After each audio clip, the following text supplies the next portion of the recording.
Alabama closer than expected win at home against South Carolina, hanging on at the end, and Tennessee had to go to overtime here to beat the Florida Gators.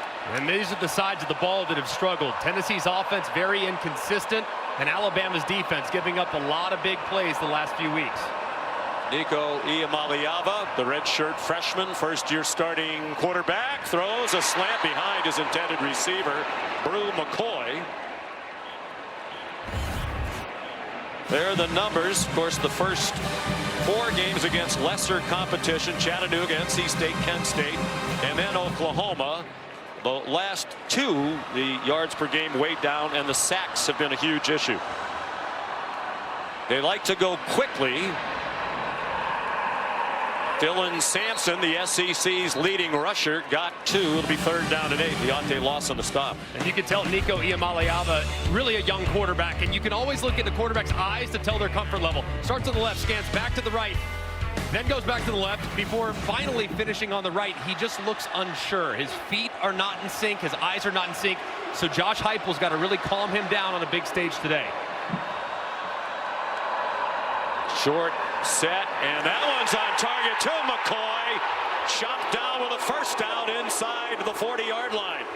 A gain of 20, and Tennessee will run quickly to the ball. And a great job by Nico Iamaleava, recognizing the dropout, waiting for that second window. He gets behind the Alabama defender and he throws a strike. That's a great start from the quarterback.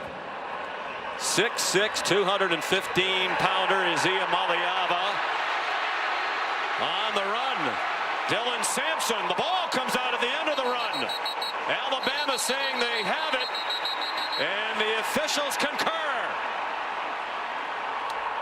Jahad Campbell recovered the Sampson fumble. That's the first lost fumble of his career. Keon Sabb, a great tackle there, and as looks like Sampson spinning out, Malachi Moore is able to grab it and dislodge the football where there's a scrum, and Alabama ends up for it. That's 2 games in a row now where Tennessee has a promising offensive drive stalled because of a ball that hits the deck and a fumble. Just a big play there by Alabama's defense, but a critical mistake by Tennessee. 282 career rushes entering today's game for Dylan Sampson without a lost fumble. Second possession for the Crimson Tide. Milroe out of the gun. Fakes the handoff on the jet sweep. He's a terrific runner, and he gets collared just shy of the 25-yard line by Jeremiah Thielander, a linebacker. A gain of 7. Here's today's impact players, brought to you by the Home Depot. It's not often you pick an offensive lineman, but Tyler Booker's the best guard in America. Ryan Williams, an incredible freshman phenom. James Pierce, the pass rusher, and Jermod McCoy matched up with Williams on the outside. Alabama going quickly as well. Completion out in the flat to Jam Miller. He got taken down by Ricky Gibson, a cornerback for Tennessee. The ball marked about a half-yard short of the first down. 3rd down and a foot. Both teams substituting.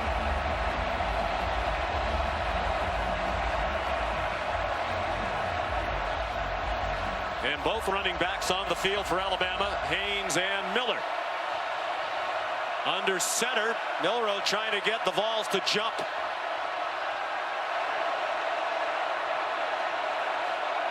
Play clock down to 3. They do snap it. He takes off running and got tripped up, or he had a lot of green grass ahead of him. Will Brooks might have saved a touchdown.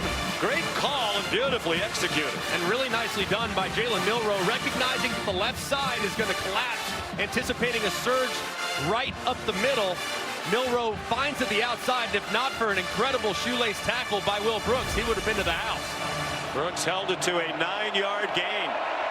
They're out to the 36 on the second possession of the game for Alabama. After the fake, incomplete pass to C.J. Dupree, one of their tight ends, a transfer from Maryland.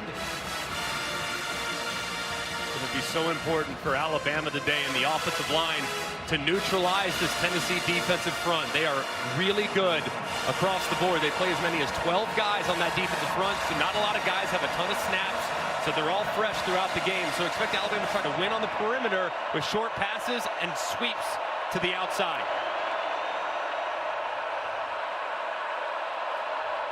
Milroe rolls to the right, running out of time, and it's incomplete off the hands of Ryan Williams, the great freshman from Mobile. Andre Turrentine, a safety, closest in coverage. A big down here for Alabama. 3rd and 10 early in the game. They've really tried to make it a point of emphasis to avoid 3rd and long situations. It's a ferocious pass rush. Watch the right side of the offensive line. That's where Alabama's had some struggles in protection, and I would expect Tennessee to try to take advantage of that side all throughout the game. The center, Brailsford's terrific, as are the left guard, Tyler Booker, and the left tackle, Caden Proctor, all of them with All-American potential. Play clock down to the end again. And a flag thrown along the line of scrimmage, so not for a delay. Ken Williamson, we might be able to hear him this time as the crowd has calmed down after a frenetic start for this huge gathering. Offside, by contact, defense under 55. 5-yard penalty. Go down. Omar Norman Lott, who's had a fantastic season in the middle of that defensive line, but that's a miscue. He's a highly important player. Alabama's right guard, Jaden Roberts, has had some challenges, so Norman Lott's going to be over him most of the game, and that's a matchup that Tennessee feels like they can take advantage of. More manageable 3rd down now for Milroe, and the Tide from the 41-yard line. Blitz up the middle. It's picked up. Milroe resets and fires a strike for a 1st down. Ryan Williams the catch at the Volunteer 44-yard line. And just a great job by Jam Miller meeting the linebacker right up the middle. They tried to blitz him. He picks it up, gives Milroe plenty of time, where he finally finds Williams working across the middle in man coverage. That was a nice throw and catch, but it wouldn't have happened if not for the terrific protection. There are 2 Volunteers down after the play. Norman Lott and one. It's been played on the 3rd Saturday of October since 1939. Alabama has dominated lately, winning 16 of the last 17.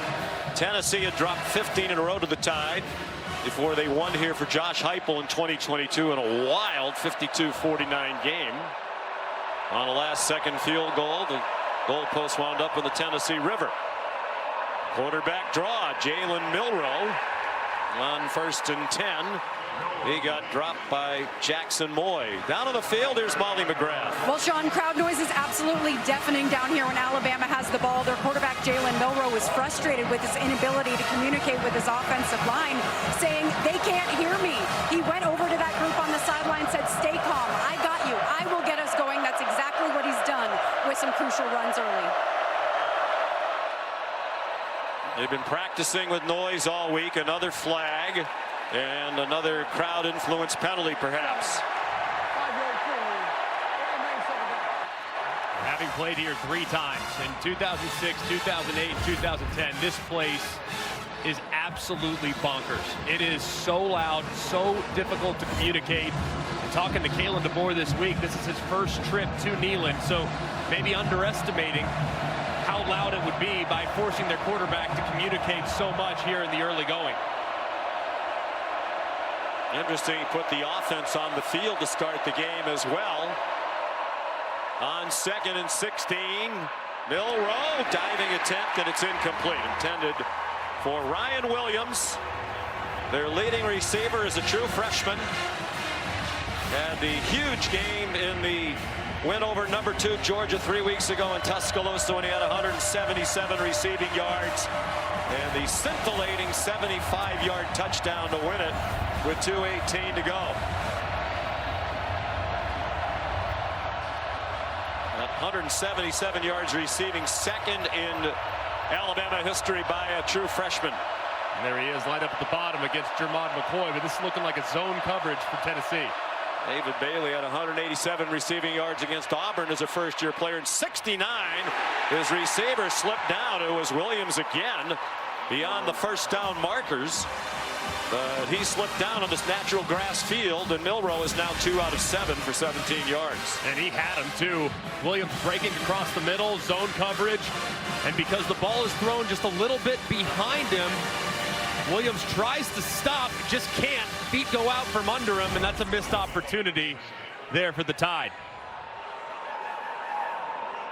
There's James Barnup to punt for the second time. His 49th game as the Alabama punter. Tumbling punt and a fair catch made by Jamar Provider for the Tide since 2014, and they've smoked a lot of cigars. As we mentioned, they've lost only one game since then over the last decade. You told me something I didn't know about that cigar tradition. What is that? The backup quarterback is supposed to buy the cigars? Back in the pre-NIL days, that was the way things worked. So yeah, I had to buy them for a few years, but man, what a great tradition, a special game to be a part of. You weren't buying any of those really nice cigars like Reagan has, R&R. And Iamaleava's pass off the hands of Squirrel White. It was catchable, but Squirrel couldn't haul it in. I had a sense that there were some players coming from the inside out. Man, you got to catch that for your quarterback. You got a young quarterback that's struggling. He's been accurate so far today. 8 drops now for Squirrel White. Didn't extend the second hand trying to reel it in. Iamaleava dropped for a loss of 1 by LT Overton. It has been a slow starting, sorry Greg, Tennessee team taking on Kane Womack's defense today. They have not scored a point in the first half of either of their last 2 games against Arkansas and Florida. Deep throw, single coverage, and it's a stride too long. Looking for Chris Brazel, and the ball was just a bit too long out of the powerful arm of Iamaleava. That's one that's just so frustrating for Tennessee fans and the Tennessee coaching staff. I mean, if you underthrow it, you give your receiver a chance to go up and make a play, maybe draw a PI, but overthrowing it, which has happened multiple times the last few weeks, is just something you can't do. So got to take a little off those deep balls. Monty Jackson had the coverage. Jackson Ross. And the return by Cole Adams, who managed, it seems, to stay in bounds along the far sideline. 50-yard punt and a nice return of 16 by Adams. His longest punt return of the season. It looked like, man, that left foot was so close. Ooh, that right foot did it. Oh, he's out of bounds right back there. Yeah. It looked like around the 40. Probably going to take a look at that. It looked like that right foot was really, really close to the sideline. It was great effort, but not sure if he was able to tightrope it the whole way. Well, for the moment, they're marking the ball at midfield, but it does seem as though the officials are using their headset communication.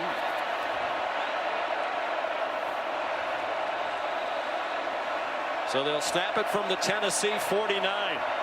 Justice Haynes in at running back. And I think the officials stopped that for a closer look at the. Out of bounds at the spot of the snap. The previous play is under review. Yeah, the officials almost waited too long. John Almond is the replay official today. He and this crew were kept very busy last Saturday night in the Ole Miss game at LSU. That's the 40-yard line he's approaching now. Perhaps still in bounds there, but I think it's the next stride or two where he goes out. That's the one that looks really, really close, and the left one isn't out there as well. And remember, you have to have inconclusive or conclusive video evidence beyond all doubt to overturn. So is there enough based on those 2 angles to see if he's out? Well, at the very least, it looked like that last step was clearly out and at his own 49-yard line instead of the plus 49. So at the very least, Kalen DeBoer's team, I think, is going to lose 2 yards of field position. How quickly it can turn, Greg, and you played at Alabama and still live down there. Kalen DeBoer 3 weeks ago, the toast of college football. Huge win in one of the great games that many people have ever seen against Georgia. But then they lose to Vanderbilt, a shocker, and he has taken a lot of heat the last couple of weeks. A lot. And I think people have this expectation that Alabama, after losses, they come out angry and they just dominate the competition. That's not entirely true. There have been several times where teams have had to play their way through challenging stretches, like last year. Alabama struggled times in October, and then in November they were playing their best football. So I think just learning his team, a lot of new players, a lot of young players, but they have been inconsistent in performance, and when the expectation is as high as it is for the Alabama Crimson Tide, he is going to come under criticism being the newest member of that team. All new systems, these players are learning, and you saw the record. He has just about as incredible a record as I've ever seen by almost every standard. The overall record in 10 years as a head coach is 109-13, with 3 national titles in 5 years at his alma mater, Sioux Falls. After further review, the runner stepped out of bounds at the Alabama 48.5-yard line. If that spot will be first down. And so they bring it back about 3 yards. He said 48.5. And how about that number? 13-2 against the top 25. That started at Fresno State. He lost his first game against a ranked team when he was at Fresno to Oregon, then won 12 in a row before Washington lost to Michigan in the national championship game last year. Then, of course, the 13th win was against Georgia, then ranked number 2 earlier this season. He is a great coach. I think his personality lends itself too, because he's so easygoing that his team plays very loose in big environments. So the ball back at their own 48.5, single coverage near side, and the ball thrown out of bounds in the direction of Ryan Williams with Jacoby Thomas in coverage. Jalen Milroe said he loves playing for Kalen DeBoer. He enjoyed his time with Coach Saban, but he said after those years of playing for a defensive-minded coach, it's been fun to play for an offensive background head coach. I think he's definitely empowered Jalen. He's played very confident football as well. Williams got blasted in the back, but he held on at the 35-yard line. Took a sturdy hit from Jermod McCoy. And this is a big collision.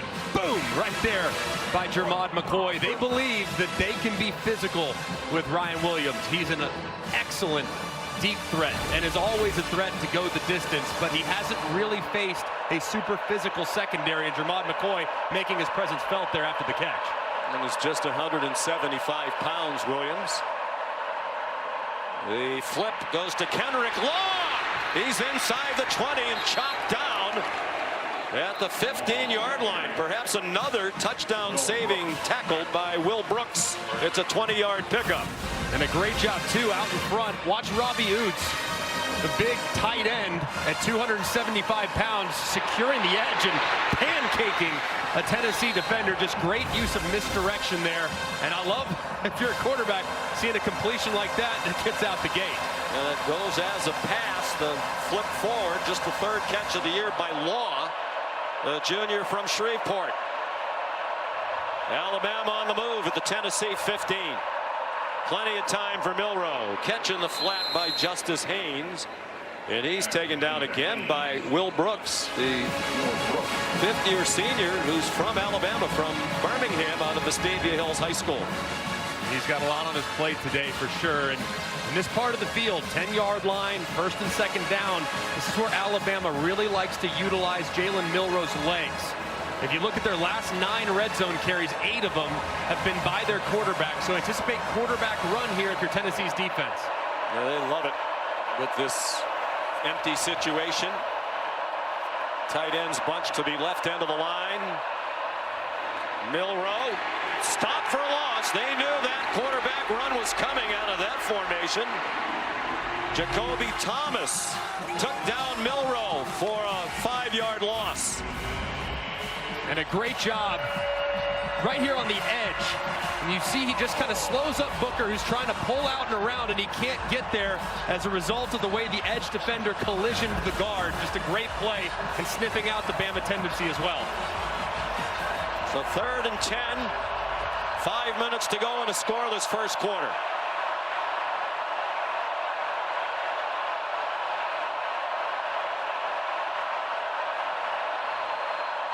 Milroe given a nice pocket again over the middle, caught, and it is a first down for Justice Haynes. Arion Carter, the linebacker, made the tackle. They're playing without their leading tackler, defensive leader Keenan Peely, out with a knee injury. Haynes stacked up as he tried to go up the middle. Omar Norman Lott stuffed him after a gain of 1. And Tennessee showing zero pressure on that third down, where everybody is blitzing overload. They're able to get the running back out, working against the end man on the line of scrimmage. He breaks inside. It's a perfectly designed play by Kalen DeBoer and offensive coordinator Nick Sheridan, taking advantage of the pressure look from Tennessee. There's Peely, 7th-year player, spiritual leader in addition to being a terrific linebacker, but they like their talent in the game. Milroe intercepted along the near sideline. Jermon McCoy across midfield. Terrible interception thrown by Milroe.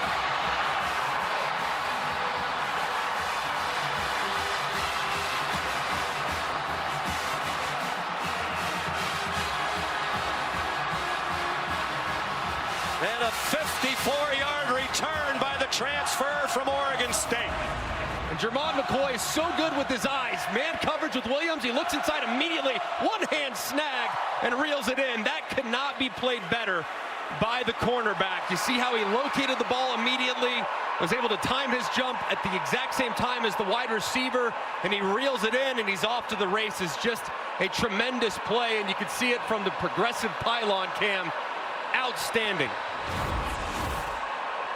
Milroe shaking his head. That's been a problem lately.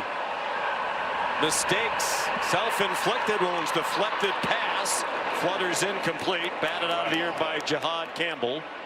There is also a flag. It was a great play by McCoy, but what about the decision by Milroe? That looked like it had no chance. Offense number 74. 10-yard penalty from the previous spot. Repeat first down. John Campbell Jr., the right tackle, called for the penalty. I don't have a problem throwing it on a second inside the 5. Don't love the decision to throw it on a back shoulder when the defensive back is really good using his eyes. If anything, I'm gonna work the other side. I don't want to work Jermon McCoy, because I've seen on tape multiple times this week where he makes plays on the ball because of how physical he is at the line of scrimmage, and then he can play the ball in the air. McCoy thought about going down in the end zone and saw all that running room ahead of him on the delay. Deshaun Bishop, who's the backup to Dylan Sampson. He's done a good job when he's been called upon. Bishop averaging just under 7 yards per carry on 48 totes prior to today. Got 7 on that one. Iamaleava, man breaking free in the air, mailed him again. That was a touchdown if it was on target to Squirrel White. Man, I mean, I don't know what to say. I mean, as a quarterback, you got to keep throwing them, keep taking your chances, keep trying over and over and over again. But these misses, even dating back to last year with Joe Milton, how many misses he had in this offense. Guys are open. You got to hit them. All it takes is one, though, and it can completely flip your confidence level. But a huge miss by Nico. We talked to both coaching staffs yesterday about their recent struggles. They both said we're so close, and we've seen it already. A couple of misses by Iamaleava. Interception thrown by Milroe. Here's a flag. It was intended for Dante Thornton Jr. Jalen Mbakwe had the coverage and is likely going to be called for pass interference. True freshman from Clay, Alabama. Massive, massive play. Pass interference. Defense number 9. Penalty will place the ball at the spot of the foul and includes an automatic first down. Just massive. 3rd and 13. And the freshman Mbakwe, very clear. Early arrival on the slant. You have blitz coverage. You know that the ball's coming out really quickly, but the freshman makes a critical error, and Alabama's been penalized so many times this year. It is beyond frustrating for this coaching staff, and many times too, Sean, on 3rd down that continues to extend drive. 3rd down for Alabama has been a real problem. That gives Tennessee the first down. Bishop Bounced inside, got very little. LT Overton in on the tackle for Alabama. Gain of 1.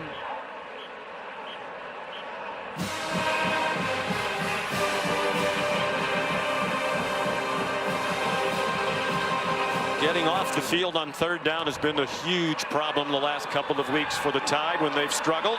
Iamaliava, that one's incomplete. Broken up by Domani Jackson, the transfer from USC, who's had a terrific start to his Alabama career. He's been outstanding, the veteran presence there in the back end, and Alabama has done a pretty good job so far on 1st and 2nd down, forcing Tennessee to play 3rd and long. And here, if you're Josh Heupel, defense has played decent, might have 2 downs to get it, so I'm not against running the football here with your running back if you have a favorable look, because you might go for it on 4th down. Can Alabama get off the field? The last 2 games, their opponents, Vanderbilt and South Carolina, have converted 57.6 on 3rd down, 19 for 33.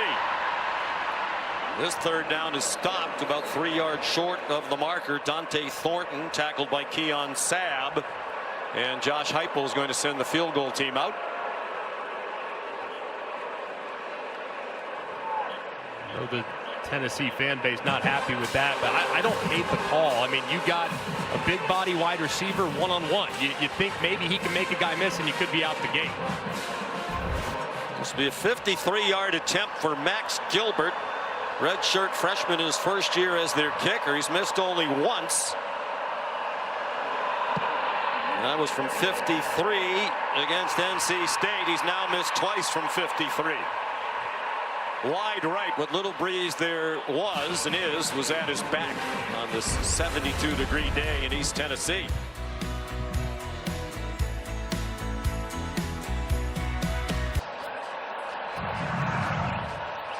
Still no score. Each team with a good chance on their last possession. Jalen Milroe threw an interception in the end zone going in.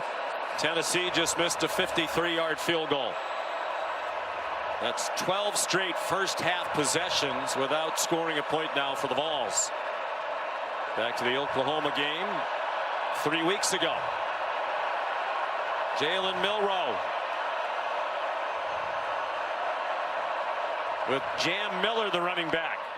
He gets the call. Good bounce outside to the left, and a quality 1st down gain out across the 43-yard line. They'll give him 7. So much of Alabama's rushing attack has come from Jalen Milroe all season long, but they feel pretty good about how the offensive line is progressing in the traditional run looks, and that was a nice surge there. Ryan Williams, 6th time he's been targeted, most in a quarter this year. And a 5-yard gain there for an Alabama 1st down as we approach a minute to go in this 1st quarter. That was a well-timed throw by Jalen Milroe. The ball is out and en route before Ryan Williams turns around, but you can see they are making it a real point of emphasis to play very physical with the freshman. Having a great start to his career. He asked him if he's exceeded his own expectations. He said no, we have very high expectations for himself. Tennessee was offside there. Movement right over the center, Brailsford. Offside, defense number 21. The movement by the defense, caused the offense to react. Can lose 5 yards, it remains 1st down. It's interesting. Williams had high expectations. You wonder what the coach's expectations were. When he got to Tuscaloosa in the preseason, Ryan Williams was on the practice field with the 3s. Not even with the 2nd team, but didn't take long, a couple of weeks before he started turning heads. And Jalen Milroe eventually said to the coaches, hey, this guy needs to stay on the field with the 1s. He's never going back with the 2s or 3s. Back shoulder throw over the head of Ryan Williams. Well, a likable young man he is too. For all the success that's happened right out of the gate, he has taken it all in stride with a great humility, at least in our chat. Special. I mean, it's just, sometimes you can just tell the way he carries himself. You just know bright things are coming for that young man at the college level, and then ultimately at the professional level. He's one of one right now with his ability to track the ball and the polish that he plays with as a freshman. This is the longest in any game he's played in that they've gone without the announcers mentioning that he's only 17 years old. In trouble. Jam Miller dropped for a big loss. Back into Alabama territory to the 47. Omari Thomas, who was offside a moment ago, atoned for that, dropping that for a 7-yard loss. They won't have to snap it again here in the first quarter, and it doesn't look like they're going to. Kalen DeBoer telling his offense to come over to the sideline. This Tennessee front is just relentless. I mean, just when you think you're in a good spot, they somehow find a way to get. Jalen Milroe, what did you say to him before this 3rd and 12? Just some things we always talk about as far as, ball placement and decision making and things like that. So, we just got to keep playing ball. Each play is its own play. All right, thanks, Coach. Yeah, thank you. They controlled the ball in the first quarter, had it for over 11 minutes, ran twice as many plays as the Vols, and first play of the second quarter is 3rd down and 12 from their own 47.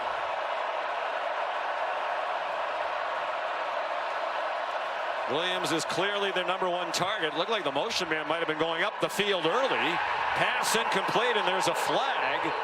It's intended for Cole Adams with Boo Carter in coverage. True freshman. Ken Williamson not aware of the flag, and now he is.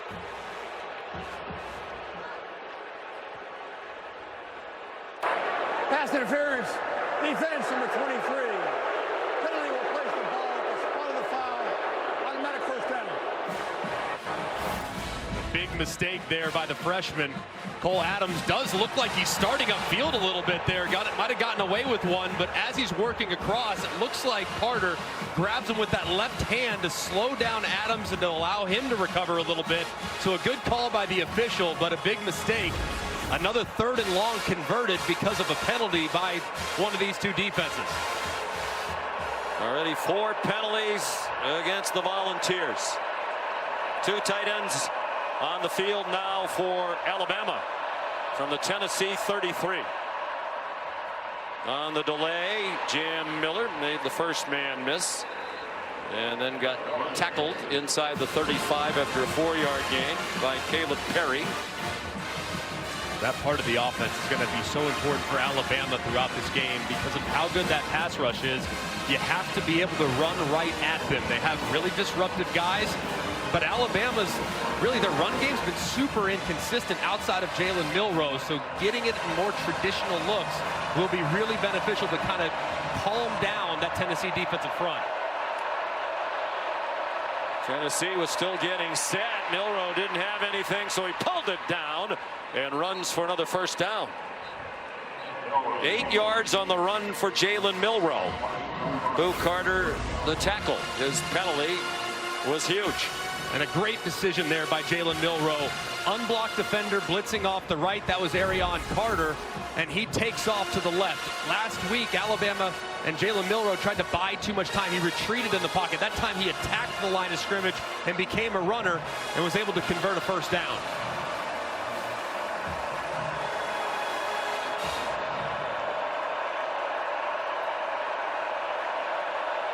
First and 10. Opening minute and a half of the second quarter. And a timeout called by Alabama with the play clock running down. Timeout. Alabama. First timeout this half. This will be a 30-second timeout.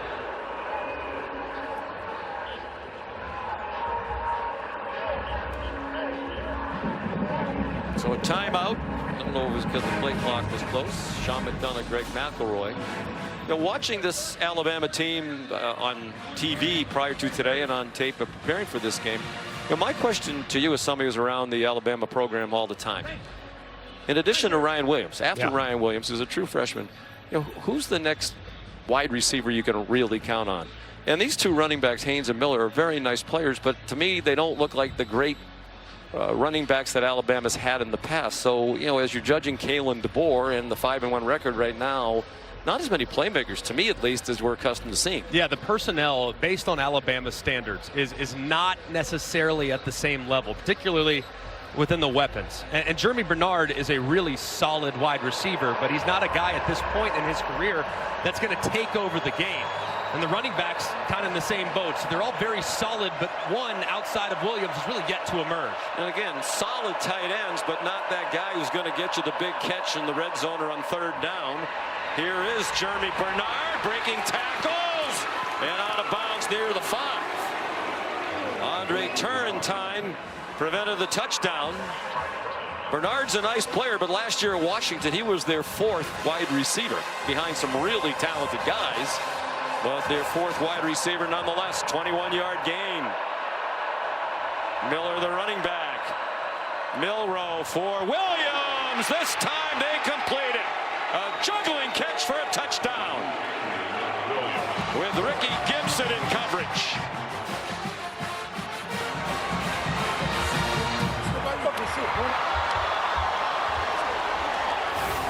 Well, we suggested it earlier. Jermod McCoy's so good with his eyes, you might want to work the other side. This time they do. It's Ricky Gibson in coverage. He doesn't locate the football. There's a nice route by Ryan Williams to give himself just a little bit of time and create just enough separation for Alabama to put some points on the board. It was a good decision by Milroe to work the left. Graham Nicholson for the extra point transfer from Miami, Ohio. And it's 7-0. So it's a touchdown drive. 8 plays, 64 yards, helped by the pass interference on a 3rd down and 12. Milroe, his 13th touchdown pass of the year. Georgia 5-1. Texas playing in a first top 5 matchup since 2008. They took on a then #1 Oklahoma team. Connor Talty's kickoff returned by Cameron Seldon. He's wrestled down short of the 20. Here's Molly McGrath. Sean, Alabama's defensive back Devontae Smith was riding the exercise bike in visible pain. Athletic training staff took him to the medical tent. He's still in there. He spent a lot of time getting his right hamstring massaged and tended to. I'm told Smith and DB Red Morgan both questionable to return. And Kalen DeBoer stressed to us their secondary is already thin, and it's getting thinner, guys. They are really beat up in the back end. And if you look at Devontae Smith, super important there on the edges of the defense. Can Tennessee get anything done in the first half? Nothing there for Dylan Sampson. Tim Keenan stuffed it. They've had one play of more than 10 yards so far. Talking about the balls, that was a 20-yard play by Sampson. Then he fumbled and lost it.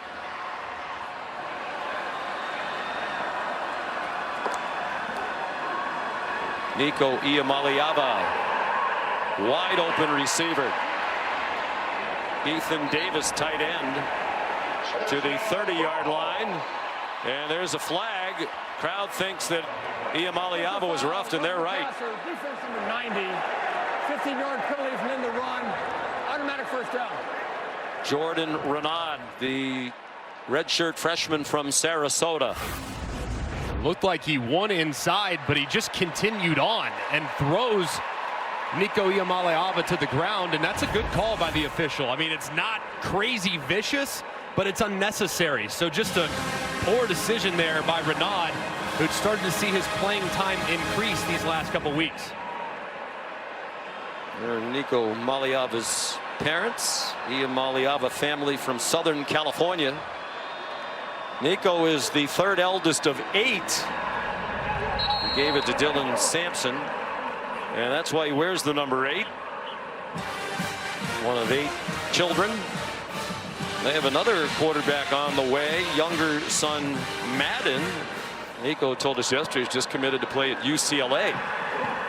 Out of Long Beach Poly, Nico throws as he was getting taken to the ground. Apparently was backward, scooped up and advanced past the marker by Dylan Sampson. Iamaleava is still down, and for the moment they're marking the ball at the 41-yard line. The gain is nice, and it was an opportunistic and smart play by Sampson, but man, this is potentially terrible for Tennessee. Nico Iamaleava moving over. He gets tackled to the ground, and you see his body just kind of contort back just a little bit. And it was Justin Jefferson making the tackle. I think his knee's down, the ball still in his hand. While we were away, Nico Iamaleava walked gingerly off the field right into the medical tent, injured on this sack, and they have brought the ball back to that spot. His head hit the ground very hard. He was grabbing at his back, as you can see, his lower back, shortly after hitting the ground. So he's out, and the new quarterback is Gaston Moore. Gaston Moore has been in this offense for a really long time, in a tough spot to be thrust in here, 3rd and 9 against this pass rush, but he's very comfortable in this offense. Throws deep into coverage, and his first throw of the afternoon is intercepted by Malachi Moore with a lot of running room across the field. Still on his feet and out of bounds near the 35. And Gaston Moore chased him out. Moore's first throw right into the game is a deep throw into double coverage, picked off by Moore, and he brought it back 44 yards. And he can clearly feel the heat off the left-hand side from Quay Rousseau. Moore escapes, kind of throws a fadeaway jumper, but that's about as easy as it gets for Malachi Moore. And as a backup quarterback, you haven't warmed up, you haven't thrown any passes, you're thrust into a difficult situation. You just potentially make a critical mistake for the Tennessee offense. It just can't happen for a guy that's in his 5th year. Second Tennessee turnover. Malachi Moore's 6th career interception, a grad student, one of the best safeties in the country. 6 career INTs, but that's just his 2nd in the last 3 seasons. He had 3 as a freshman in 2020. Only 1 in the last 3 seasons. It was last year at South Florida. They're in business at the Vols, 36, already up 7-0. Jalen Milroe handed it off to Justice Haynes to the 32 for a gain of 4 on first down for the sophomore from Buford, Georgia. Bama's been pretty methodical so far and just staying committed to the run game. They haven't really manufactured a lot of big plays. That's where their offense thrives. But you got to think they're going to continue to be patient, and those safeties start to get greedy. That's when they'll take a shot downfield. Iamaleava is warming up on the sideline. All day to throw by Milroe. He's been given good time today, and that throw's too high. Yeah, Justice Haynes open on the sideline. There is a flag down, thrown by the center judge. Holding call against Alabama. Ken Williamson asking Josh Heupel what he wants to do. Probably want to take that, though, because of possibility of field goal range. Holding. Offense number 74. 10-yard penalty, previous spot. You take 2nd down. Caden Proctor, the enormous left tackle, listed at 6'7", 369 pounds, a sophomore. He's engaged forever with Dominic Bailey on the left side. And Milroe holds it for a long time, and he just, as he's falling back, grabs the jersey. It's a good call.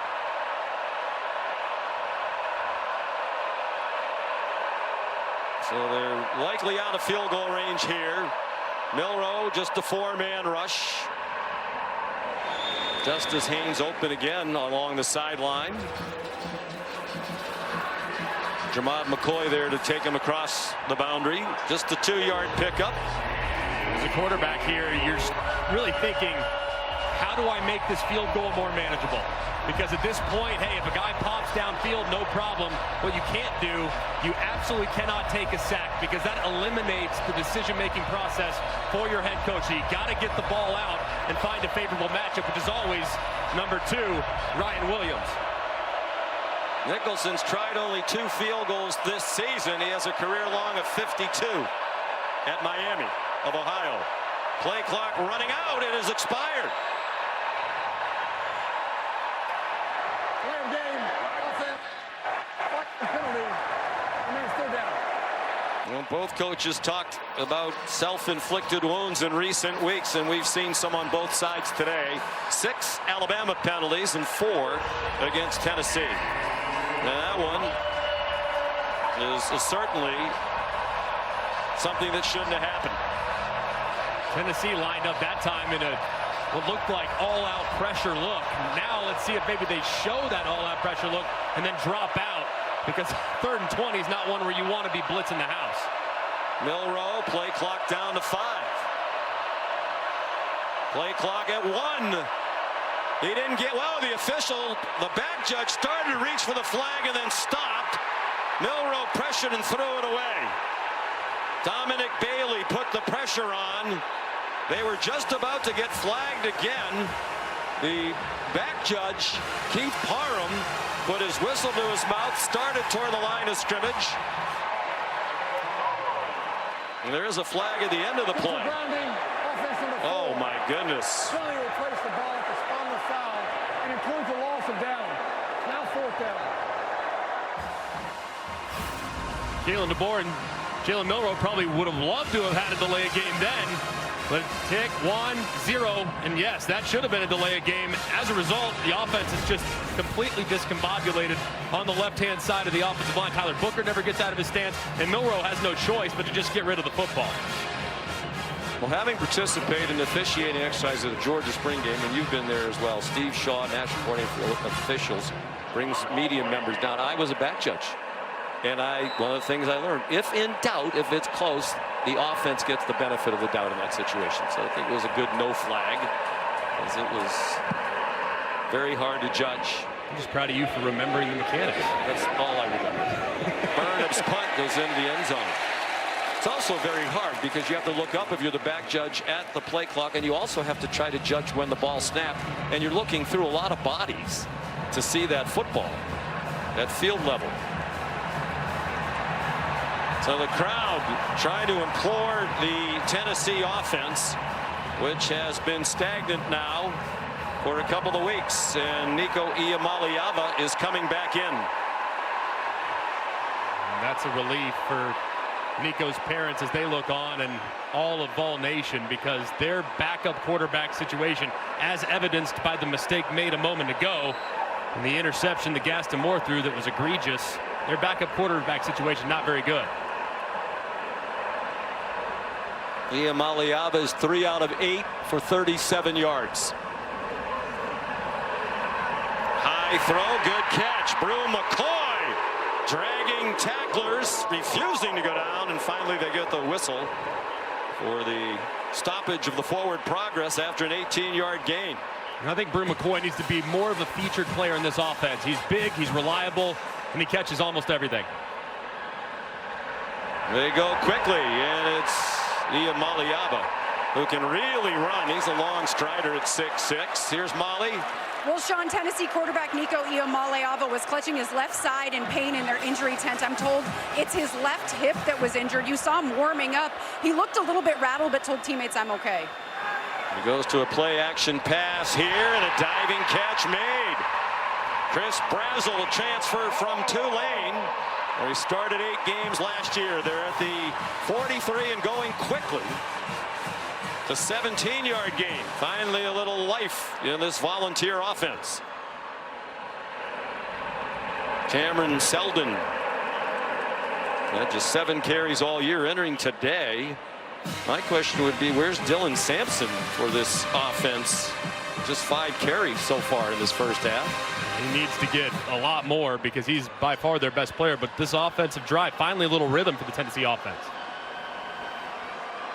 He's not even on the field, Sampson. Molly's checking on that. Iamaleava throws, caught. Brew McCoy again. Out of bounds inside the 20. Sean, Tennessee running back Dylan Sampson was just in their injury tent. I'm told he has a lower body injury, but they do expect him to return. All right, Molly, thank you. They're in the red zone for the first time today. 23-yard gain.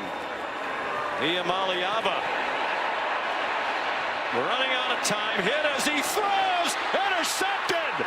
Another huge mistake.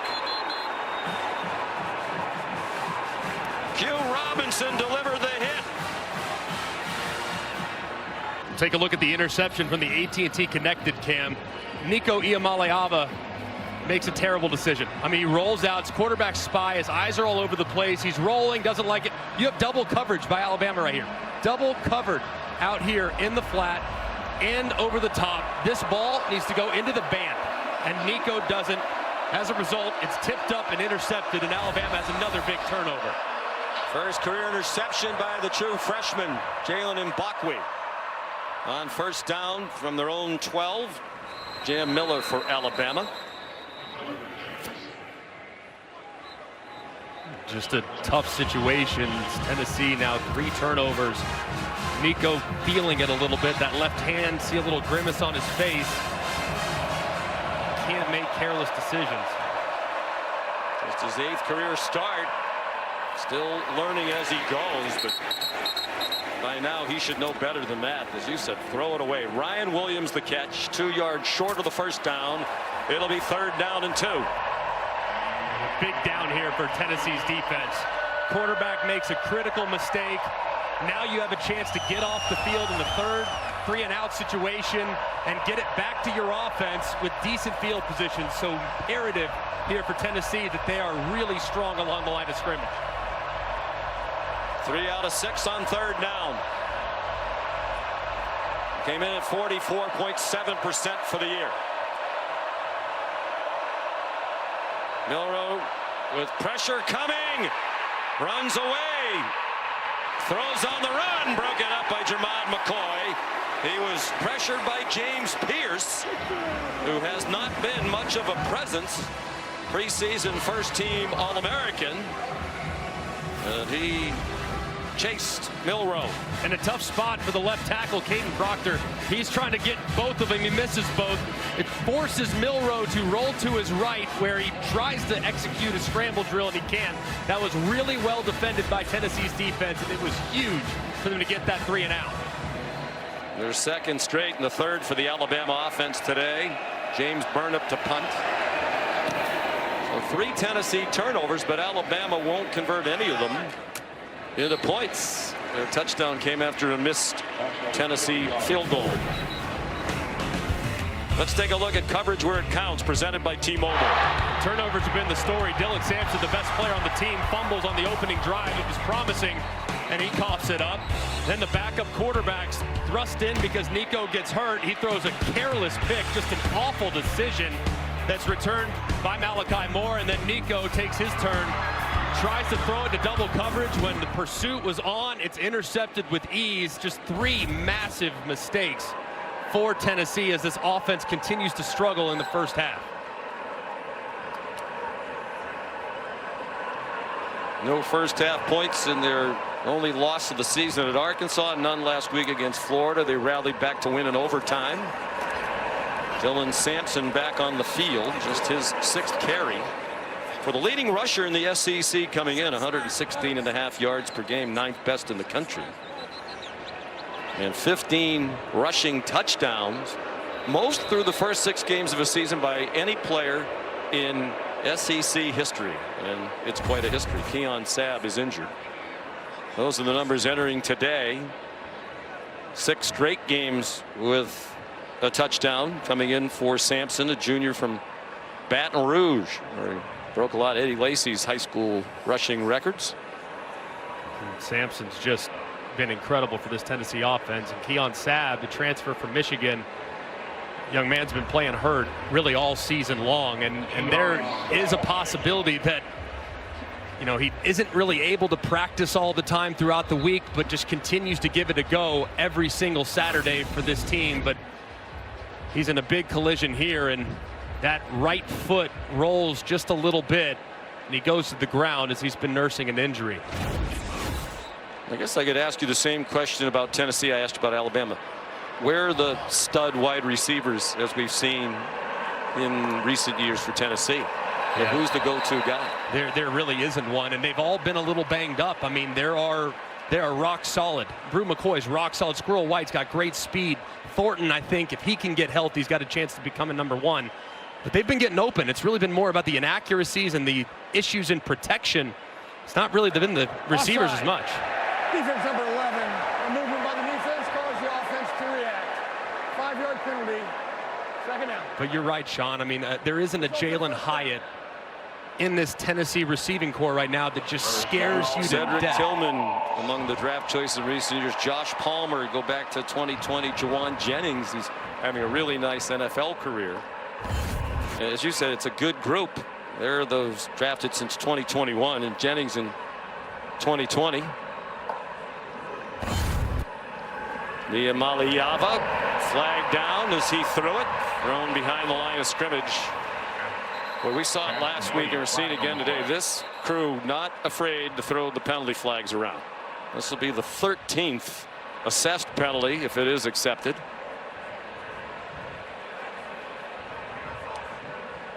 Dante Thornton Jr. to the catch. He came up about a yard short of the first down if the play stands.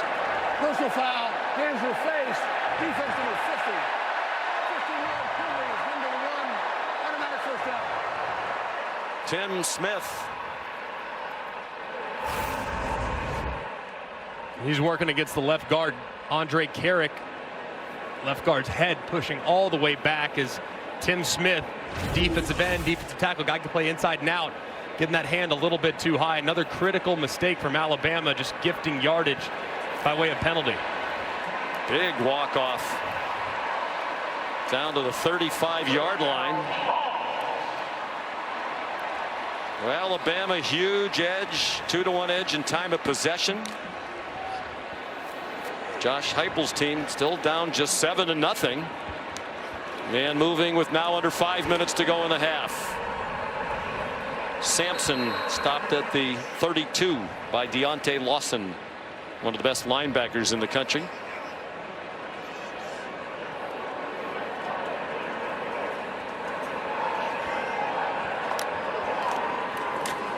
Sampson again in trouble and stopped at the line of scrimmage.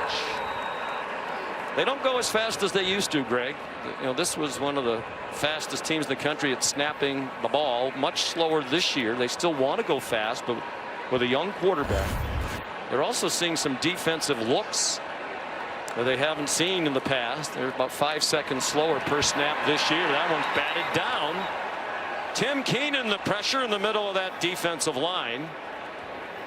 Well, let's see what Josh Heupel will do. They'll try another long field goal. Good job by Tim Keenan working through two Tennessee Volunteers, Cooper Mays and Javontes Spraggins. He somehow able to get that hand up and knock it down. That's a great play. There's Gilbert, the redshirt freshman from Memphis. Now 11 out of 13 with his miss from 53. Both misses have been 53-yarders. This is 50 with no breeze at all. And wide right again. The natives are restless. They still can't score in the first half. Are they about to go 0 for the first half in 3 games in a row? They're 406 away from it.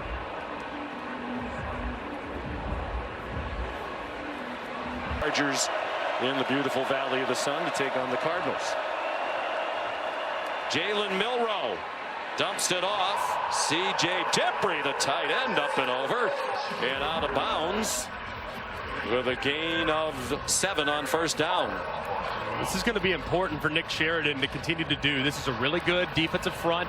The offensive line's hung in there pretty good, but they got to move the pocket and change the launch point for Jalen Milroe by getting him outside the tackles. Straight ahead, Justice Haynes, first down. Alabama 2 timeouts left as we approach 3.5 minutes to go. Tennessee is all 3 in the half. I think Kalen DeBoer is already thinking at this point, hey, Tennessee gets the ball. Want to make sure, knowing just how fast that offense can execute, you're really mindful about the clock in this situation. Then if you're Josh Heupel, you start thinking about, hey, at what point do I start maybe thinking about using some timeouts, see if I can steal a possession. Milroe faked in one direction and ran into James Pierce for a loss of 3, the junior from Charlotte. Great job by Pierce, dislodging, forcing Milroe up and getting a piece of him, dropped for the sack. Milroe, good pocket over the middle, caught near the first down marker by Jeremy Bernard.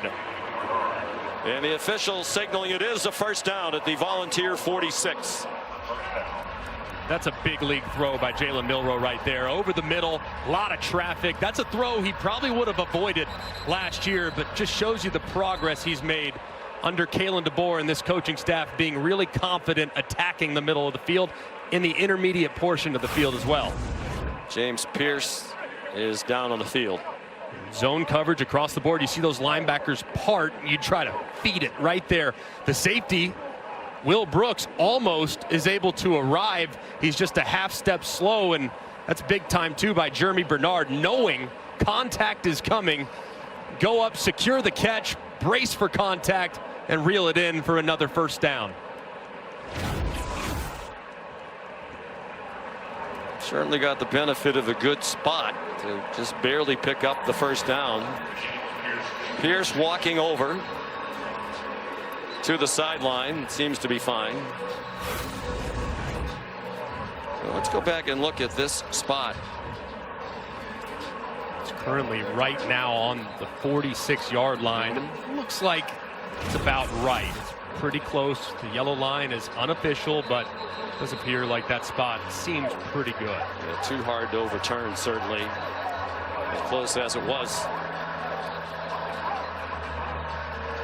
Last week, Alabama really made a mess of the final 2 minutes of the first half with some critical mistakes that allowed South Carolina to really get back in the game. They talked about it all week long, made sure that situational awareness is emphasized. And here's a situational awareness right now you just talked about. Don't snap the ball. They don't have to, right? You don't want to give Tennessee time. You have time. You're plus field position. You have 2 timeouts. And it doesn't look like they're going to come out of the huddle. 100%. And this is improvement from 1 week to the next. And clearly the coaches and the players have taken to really focusing at a higher level. Knoxville, Tennessee. Alabama with an edge in play, better than 2-1 in time of possession. They're +2 in turnover margin, but the lead just a tenuous 7 points. They have 1st and 10 at the 46, and there's a false start against Alabama. We're at the 2-minute stoppage. Offense number 74, 5-yard penalty, remains first down. Caden Proctor, one of the reasons why it's only 7-0. That's their 10th penalty of the half for 73 yards. Just so brutal, especially the mental mistakes like false starts and illegal snaps. They're on their own 49.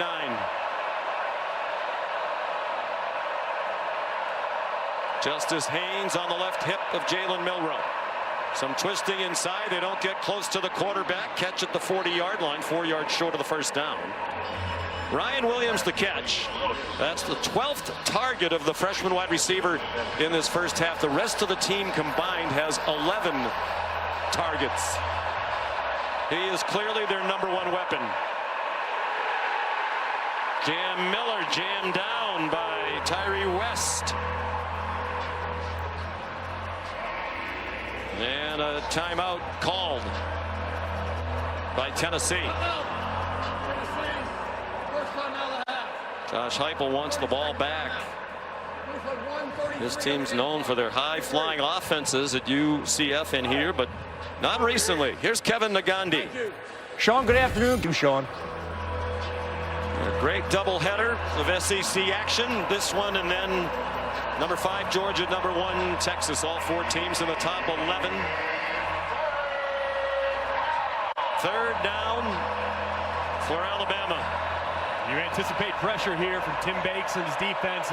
If I'm Nick Sheridan, I'm rolling the quarterback to the right, sprint out, and get Jalen Milroe on the move. And Williams, bottom of your screen, single covered for the moment. So they drop in his own coverage in his direction. Jeremy Bernard, they are going to give him forward progress, but it looks like it's about a half-yard short of the first down. And I would guess Kalen DeBoer is going to go for this. He said he's not always an analytics guy. He said, I've won a lot of games going with my gut. I have a feeling both his gut and the analytics say go for this. I agree with going for it, but I'd let that clock wind a little bit. Again, the old, let's try to get him to jump offside. Robbie Oots The tight end shifted. Now they snap it. Milroe hesitated, but a timeout was called before the snap by Tennessee. Timeout, Tennessee. Second of the half. Second timeout.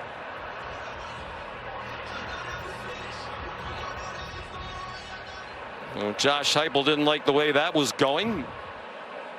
It worked out well for him because Milroe picked up the first down. You can see he's waiting as long as he could. View from the Progressive Pylon Cam. We see everything from the Progressive Pylon Cam. Officials. And that was a good timeout too, because that was a very similar look that Alabama utilized earlier on a 3rd and short, where they went with a quarterback sneak, and Jalen Milroe nearly took it to the house because there was nobody home on the left side. Tyree West is the injured player, part of that very deep defensive line. They rotate in 12 guys up front, which certainly helps. A big game, to put this in the big picture context for these two teams. Tennessee in particular, you feel like really needs a win here. They had an impressive win against NC State. They beat Oklahoma. Those teams were ranked at the time. Now they're not, and not a lot left to score points with the committee going forward. So this feels like just about a must-win for them. Alabama does have the Georgia win on the resume. They do. Alabama does at this point have a little bit more wiggle room. But for Tennessee, knowing that there's still a road trip heading to Georgia that is just sitting there waiting for him in a few weeks, this is one where you really feel like you have to have it to strengthen your resume, and I think to just get you some confidence moving forward. I know you a big believer in the always reliable all-state playoff predictor. There's the importance of the win. Yep. Alabama with the win, 86% chance to make it. So hard to know, right? We've never had this 12-team playoff before. You don't know what's going to happen around the rest of college football. Both coaches said this league is so tough, you're just focused on winning the game in front of you. 1:02 to go. They'll try 4th down and 1 again.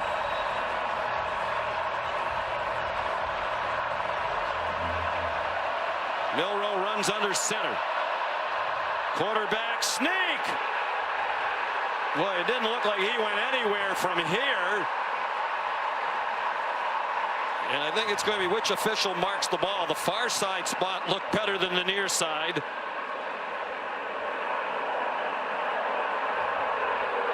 And from that spot, it looks like a first down. Crowd booing. They don't like the placement of that ball. Did look like he had a little bit of surge there, right there, but where is the ball? That's the tricky part. You can see where Jalen Milroe's helmet is, you can see where his body is, but where is the ball? And from that look, you can't see it. From above, you can't see it, but 56 on the game clock. 5-6. Crowd's booing. They want to reveal the spot. They're not getting it. And the clock will run on the ready for play. They put 5 seconds back on the clock. A lot of the players just standing around at the snap. Milroe too high for Ryan Williams. Wow, this is getting bizarre if it wasn't already. Fans still booing. There were players on both sides who were just standing around as that ball was snapped. Looked like Jalen Milroe was one of about 4 players that were participating in that play. His look says it all. What is going on here? 10th play of the drive. They have moved the ball 32 yards. Milroe hit from behind, a flutter ball that falls incomplete. Dominic Bailey, who's been a presence in that backfield. 5th-year senior from Salisbury, Maryland, played at St. Francis in Baltimore. And it was a really nice rush right around Caden Proctor. Gets a little bit heavy, and he forces the ball out very quickly from Milroe. And lucky that thing didn't flutter way up in the air and potentially get intercepted. If I'm Nick Sheridan, knowing that this pass rush is starting to tee off, I might just run it here, because I think a 3 points here is huge potentially for Bama. Borderline field goal range. As you said, Nicholson's career-long 52. That was at Miami. He won the Lou Groza Award as the best kicker in the country last year. All day to throw. Now Milroe had to get rid of it, and it falls incomplete. Dominic Bailey again with pressure. C.J. Dupree, the intended receiver in the emergency situation. And let's see what Kalen DeBoer decides here. This is a poor job by Alabama. It's a three-man rush working against 5 along the offensive line. That's got to be a wall. And yet your quarterback, who's dropping back, taking a lot of hits so far, he takes another big one there because 5 against 3 and you still can't win. So very frustrating for Jalen Milroe and the inconsistency that he just got from his protection. Kalen DeBoer wants a little more time to think about this decision.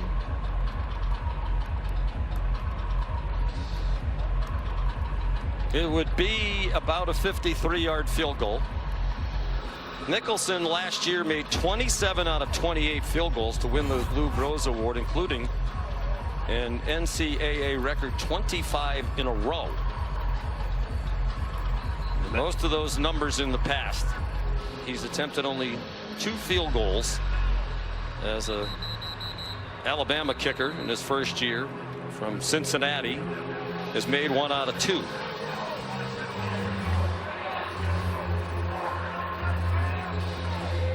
It looks like they're going to send him on. You like that call? I do. I would have run it on the previous down, knowing the pass rush was getting home, to make this field goal a little bit more manageable. But I think you have to. I mean, the guy's got a Groza Award on his mantle. I mean, give him a chance.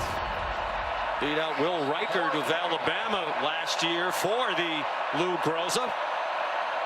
The 54-yarder, it would be a career long by 2.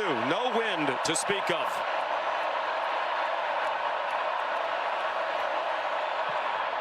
That needs to go.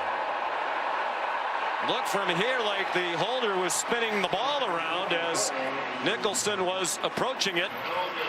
Burned up the punter as the holder, but that didn't have any chance. Maybe his legs got a little rusty with all the inactivity. You never see a kicker in this day and age who's tried only 2 field goals in 6 games. It's wild, and that one, it just looked like the way it was spinning. I'm no kicking expert, but it looked like the way it was spinning, it was really undercut, like he hit it a little fat. I don't know what the deal was, but certainly a bad outcome for the Tide. And now Tennessee's got a chance. You will see the laces were straight back. That's not match laces. Has to spin it around, but still it's around in plenty of time. It looked like he did a good job, the holder, spinning the laces away. It was just a mishit. Tennessee now with a chance to score, steal some points, and get the ball to start the half. Well, how confident is this offense?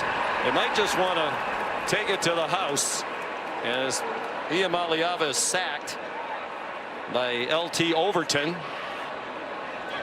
I think it's probably best here they regroup. The way it's going, Greg, it seems likelier they have a miscue than a success. And they've already had 2 really bad decisions made, one by Nico, one by his backup. So I'm good here. Taking it to the half, regroup, settle your team down, you get the ball, let's put some things together. This is the first time Tennessee has had 3 straight scoreless first halves since 1963, when they were blanked in the first half by Mississippi State, Georgia Tech, and Alabama. And this was a team that noble rivalry. The SEC on ABC, brought to you by Burger King from Neyland Stadium in Knoxville, Tennessee. At the half, Alabama leading 7-0 in a matchup of 2 teams that are in the top 3 in the SEC in points per game. A lot of those numbers built up early in the season against lesser competition. Tennessee 3 straight first halves without a point. First time since '63. Alabama 10 penalties, second most in a half in the last 20 seasons. At 11 in the first half at Texas in 2022. And Nick Saban's team rallied to win that game 20-19. Sean McDonough and Greg McElroy, a lot of these things that the coaches had to address at halftime, particularly for Tennessee on offense. What gets them going? Well, you got to actually, you can't play much worse from a turnover standpoint, from a sloppiness standpoint, missing opportunities on downfield throws, and yet you're only down 7. So that's probably the message at the half to his young quarterback. But they really need to feed Dylan Sampson. Just 8 carries in the first half. He needs to be the featured player here early on. Nico Iamaleava, an errant pass intended for Chris Brazzell. Here's Molly. Tennessee head coach Josh Heupel's message to his quarterback Nico Iamaleava in the locker room was take care of the football. He was really frustrated with some of those overthrown balls in the first half and really stressed the importance of getting the run game going to take the pressure off of his quarterback. Now, Iamaleava suffered a left hip injury in the first half. He said he doesn't think that's affecting him. Dylan Sampson, as Greg said, wasn't as involved as you might expect in that first half. He runs for 6. Of course, it was the same thing last week at the half against Florida. He was a non-factor, and then he really emerged in the second half against the Gators. Big third down. First third down the second half. You go 3 and out, it would be really painful. He had 19 yards rushing at the half last week, finished with 112 in the overtime win. Good throw and catch. Brew McCoy moves the chains. Their longest drive in the first half in terms of time of possession lasted 1 minute and 53 seconds. The longest one. They missed a field goal at the end of it. Deep throw. It is incomplete. Squirrel White was behind the defense for a moment, waited a long time for the ball to get there. Keon Sabb nearest in coverage. And Josh Heupel's right in what he said to Molly at the half. They had some chances early on deep completions where balls were overthrown. And Squirrel White really thought he should have had this one. He lands on that injured right shoulder. You see the wrap on his right shoulder, but it's right in his hands. It's pretty well defended, but when your quarterback's struggling and he finally gives you a chance, you'd love to reel it in. But White being tended to now, got to think that right shoulder continues to be a problem for him, and this unit has been really banged up. Squirrel's a junior from Birmingham, Alabama. Had a big game back home last year at Alabama. 10 catches for 111 yards and a touchdown from Joe Milton. Keon Sabb also banged up and off the field to transfer from Michigan in that Alabama secondary. Both those guys just fighting through a lot of pain. So got to tip the cap to both of them. Not at 100%, but given that they're all here in the third Saturday in October. A little more history on 3 straight scoreless first halves. It's only happened one other time in the SEC in the last 20 years. Mississippi State in 2020. Iamaleava going from bad to worse for Tennessee on offense. Deontay Lawson took him down for a 10-yard loss. And really nicely done. Timed it up on the blitz. You have in-breaker from outside in. That is number 22, LT Overton. Lawson comes and cleans it up. Campbell's there as well. Just really well executed on the pressure. 3rd down and 20. 2 out of 6 on 3rd down in the first half. And this crowd, which was as alive as a crowd could be to start the game, is very silent now. Iamaleava scrambling for his life across the line of scrimmage and tackled well short of the first down at the 37-yard line by Jihad Campbell. 9-yard gain. And Tennessee will punt.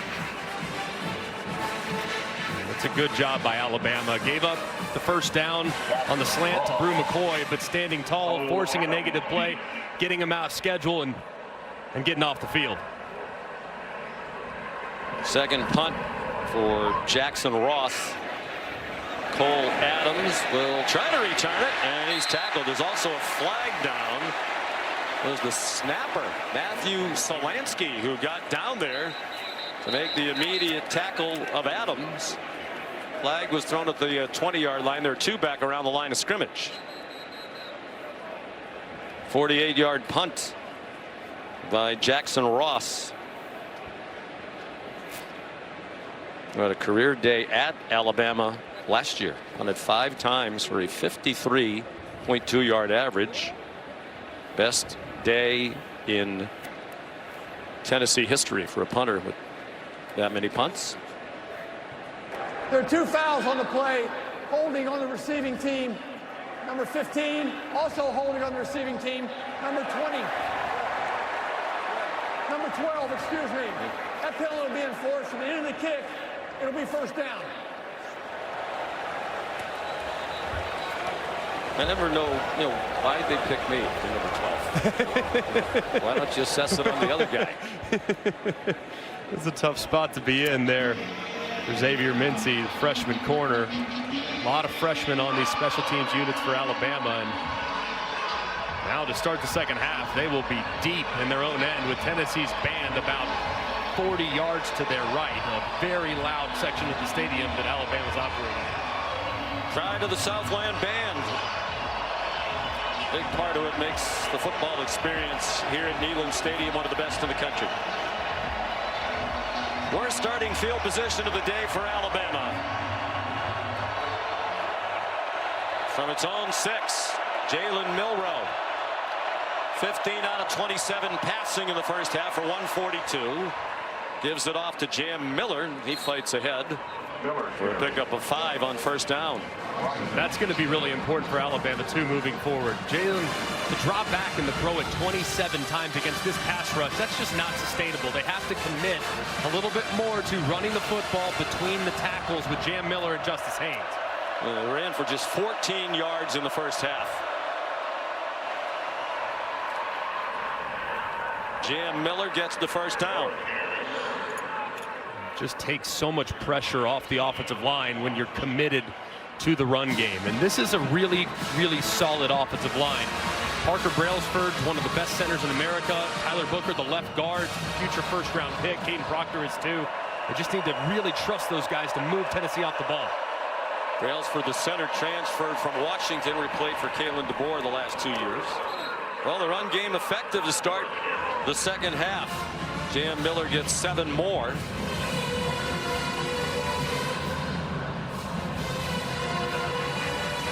The average is better than 7 yards per carry for the year. Came in at 7.1, leading the Southeastern Conference. Only 3 per carry today. Similar formation to what they've run the last few plays. So probably looking at another run up inside.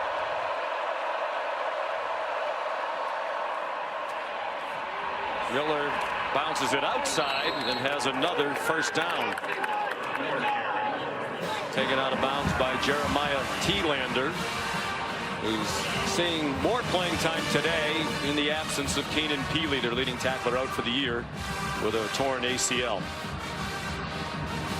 Difficult job to replace Keenan Peely, who's the green dot, the signal caller, and really the enforcer there at the second level for Tennessee. Thielander's a sophomore, played most of last week against Florida. Peely went down in the first quarter. Milroe, a nifty run, and it looks like another first down. It is. So they've moved quickly from their own 6 out to the 39-yard line after that 10-yard run by Milroe. And not a single throw so far too, and really they've run very similar formations. 2 tight ends on the field. They'll stay in that 12 personnel with those 2 tight ends, C.J. Dupree and the big Robbie Oots at 275 pounds up at the top. Just continue to pound the line of scrimmage. 6 play, their opening drive of this half, all of them runs, and that one stacked up.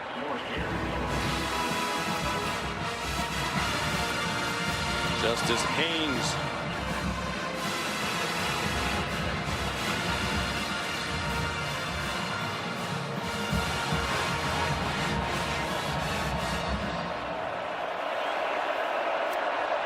Second down and 10.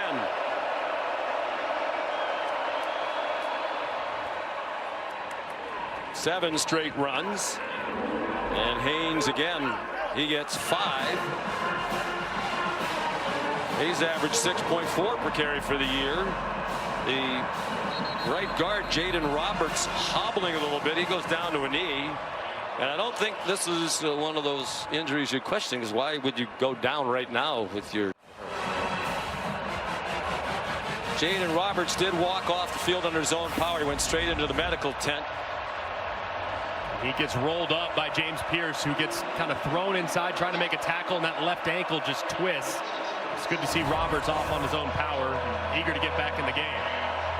Gino Vandemark, a transfer from Michigan State, is in. He's played as a backup in all 6 games so far this year. Third down and 5. 8th straight run comes up a yard short. Andre Turrentine, the safety, transfer from Ohio State with the big stop. So Kalen DeBoer going with his guts, going to punt on 4th down and 2 from just shy of midfield. But they did flip the field, moving the ball from their 6 out to the 48. Yeah, I think they got to feel good about that opening drive. We're finally able to feel a little bit more balance with the run game being a high priority, and you flip the field. So good decision, I think, too, to punt on 4th and short. James Burnip to punt again.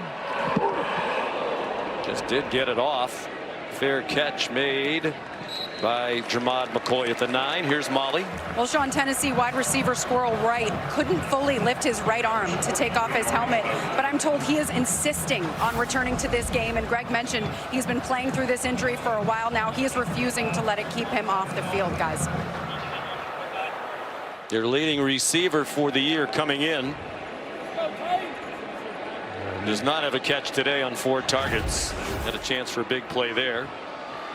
This is the worst starting field position for Tennessee of the afternoon after the 43-yard punt by Burnip. Starts at the 9-yard line to the Vols with Dylan Sampson on the right hip, both Nico Iamaleava. Sampson straight ahead and a first down, tackled in the secondary at the 22-yard line by Bray Hubbard, sophomore backup safety. Keon Sabb not on the field right now for Alabama. He was dinged up last time on the field. Iamaleava has running room. He'll take all he can get. Chased out by King Mack after a gain of 4. That was just a broken play from the get-go as Brew McCoy on the far side was signaling to the Tennessee sideline, trying to get a play. He didn't get it, and Nico had nowhere to go. 2nd and 6. Sampson, good bounce outside, has a hole. Sampson down the sideline and out of bounds inside the 40, shoved out by Malachi Moore. 35-yard run, biggest play of the day for Tennessee. And really nicely done on just a full counter all the way through, and nobody's there on the edge for Alabama, and Sampson takes off. He's maxed out at 22 miles an hour. He thinks he can hit 23. Just impressive speed there. Here he comes again. Knocked down by Deontay Lawson. When we talked to the offensive coordinator, Joey Halsley, who is involved in the play calling, really a collaborative effort with Josh Heupel, about Sampson, he said what he loves is he's not just an outside runner, an inside runner. He is excellent at both. Iamaleava escapes several Crimson Tide defenders. Off and running and down inside the 10. They had him surrounded but couldn't get to him. 1st and goal, Tennessee. They'll mark it at the 9-yard line. Kane Womack going with a similar pressure that dropped Nico a moment ago. This time they have some guys get home, but he breaks a tackle and takes off, and he's a terrific runner in the open field. Looked like Jahad Campbell had the best shot at him. Play fake and a drop on a slant off the hands of Brew McCoy. Another missed opportunity, wide open receiver, and they can't connect. Just a little bit out in front of Brew McCoy, but gotta think that your veteran wide receiver would reel that in for your young quarterback. 5th-year senior is McCoy, transferred from USC. 2nd and goal from the 9. 7th play of the drive. This one's incomplete. Flag down. Jahad Campbell, the linebacker, was running in coverage.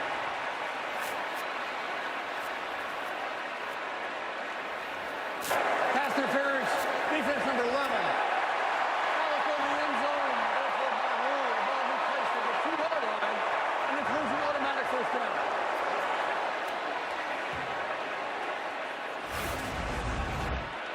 And a difficult spot to be in if you're Campbell, the linebacker, as Holden stays his full speed trying to beat him inside. He recovers nicely, but clearly grabs around the waist as he crosses his face. So a good call by the official. He was Holden Stays. Holden Stays, transfer from Notre Dame. Here's Dylan Sampson. Touchdown, Tennessee.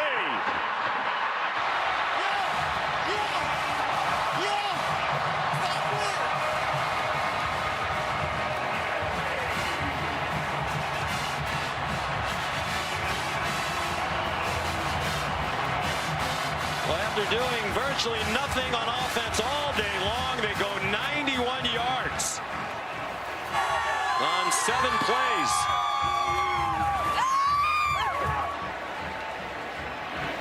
And now an extra point away from a tie. Max Gilbert. Sampson carried the ball on 6 of those 7 plays.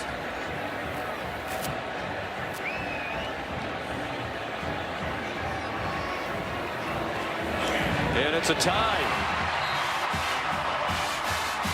Back to 1939. The rivalry goes back to 1901. There's the Taco Bell Live Más student section all season long. Student sections across the country competing to be the Taco Bell Live Más student section of the year. Download the Taco Bell app to learn more. Finally, something to cheer for. 91 yards in 7 plays. 6 of them were rushes. 5 for 51 on the drive for Sampson. And Iamaleava had the 27-yard run that got them down inside the 10. So we're tied at 7, 6.5 to go in the 3rd quarter.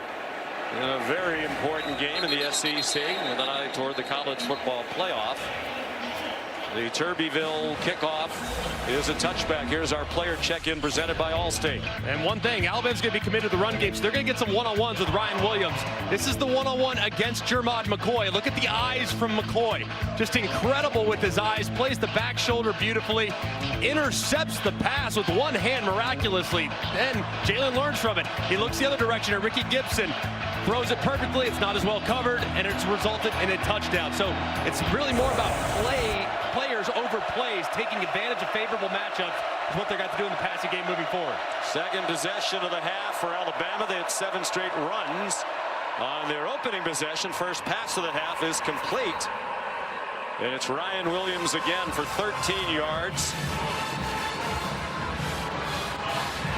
Jermod McCoy and Ryan Williams, that's been a battle all game long, and Ryan Williams with his 14th target. And his 7th catch. Nothing doing there. Jam Miller stopped by Caleb Herring. Listed as 3rd team defensive line, but as we said, they go 3 deep across that 4-man defensive line. Really important for Jalen Milroe here to get half of this back, make 3rd down more manageable, and get the ball out.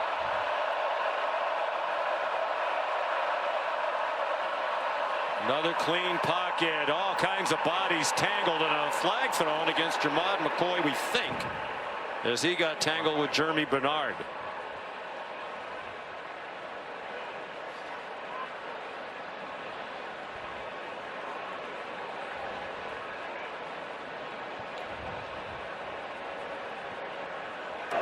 Pass interference, defense number 3.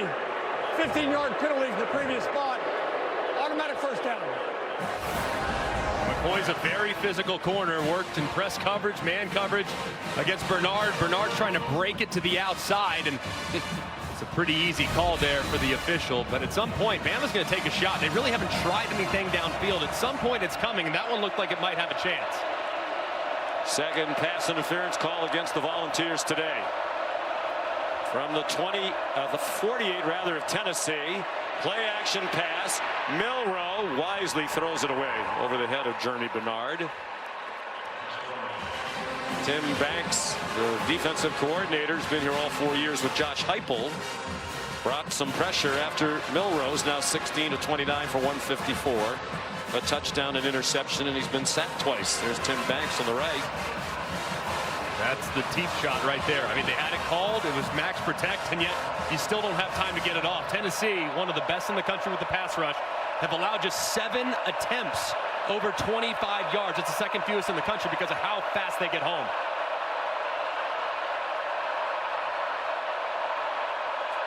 It looked like there was movement, and there was along the right end of the offensive line. The big tackle, Elijah Pritchett, started to retreat before the snap, I believe. Looked like the end flinched, too. Offside. Defense number 97. A movement by the defense caused the offense to react. Okay. 5-yard penalty. Suck down. Jason Jenkins also listed as a 3rd teamer on the defensive line. You see just that sudden flinch, and as a result, Elijah Pritchett just moved ever so slightly And that's a bigger penalty than you realize now, because 2nd and 5, you got your whole playbook available to you. Run it or throw it. Third offside penalty against Tennessee. They've been penalized 6 times now and are helping this Alabama drive along. Kendrick Law. Kendrick Law belted down. And they're going to mark it at the 25. 18 yards on the play to Law. He had one long play in the first half. He had a 20-yard catch and run. The spot here, though, when Tim Banks starts to sense that his defense is reeling a little bit, he'll kind of jolt the system with a blitz. Let's see if he dials up a little pressure against Alabama. Milroe after the fake, following Oots. And dropped for a 1-yard loss. Jermod McCoy, not just a cover man, stopping the run play. And with all these runs on both sides, the third quarter moving by very briskly. Tennessee's done an outstanding job all game long, really containing Jalen Milroe. At some point, all it takes is one crease, and he can take it the distance, but they have really kept him bottled up, and when he has taken off outside the tackle, they've tackled in the open field.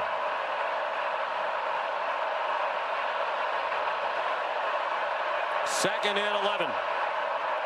4-man rush, all kinds of time. Open receiver and a first down.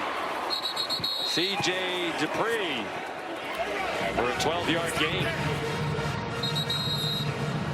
And there is a volunteer player down on the field, Jermod McCoy. Tennessee's best cornerback, Jermod McCoy, limping off after he got hit in the lower back by the knee of the big offensive lineman Jaden Roberts. Usually when corner goes out, if I'm the offensive corner, I'm making a note of it.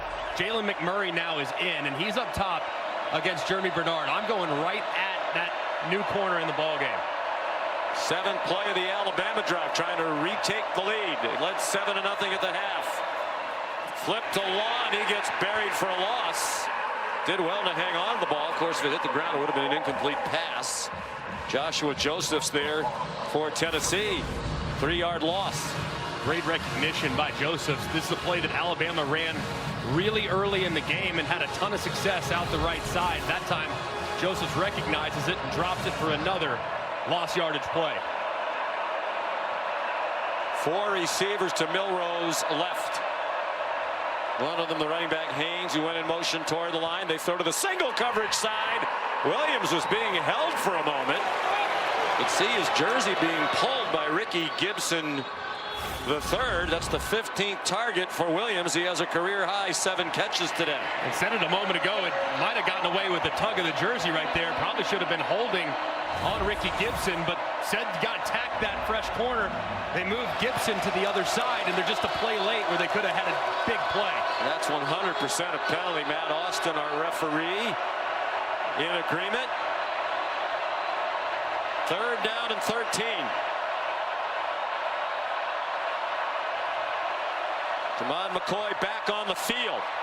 Milroe will try it again into a crowd and incomplete. Threw a 50-50 ball. And it was Ricky Gibson who had the coverage. A sophomore, another Alabama native from Trussville. And another ball thrown into jeopardy by Jalen Milroe. And it was a pretty good initial release by Ryan Williams, but he kind of stumbles as he gets beyond Gibson, who eventually catches back up and has it well defended. So here's Nicholson, who tried what would have been a career-long 54-yarder in this direction and hit it fat in the first half. This is to put them back on top. 35-yarder. And Alabama leads 10-7.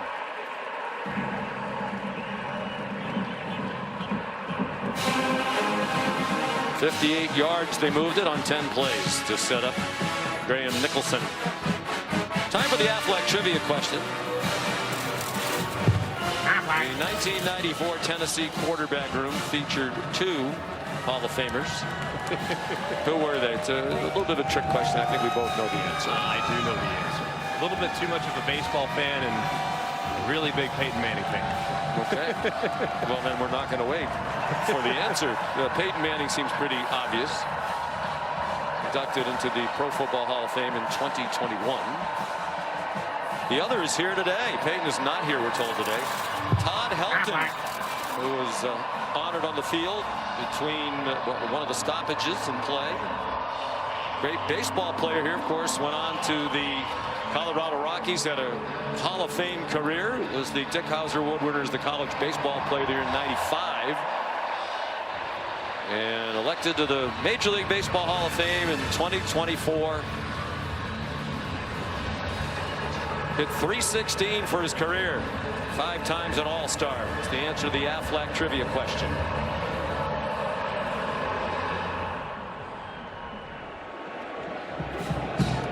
Kickoff from Connor Talty is a touchback.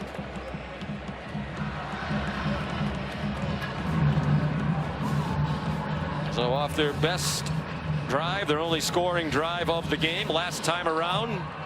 Will they go back and lean heavily on the run on this possession, starting from their own 25? I think you have to. And Sampson, once he starts to kind of smell blood in the water, that's when he really gets going. And this offensive line started to open up some holes.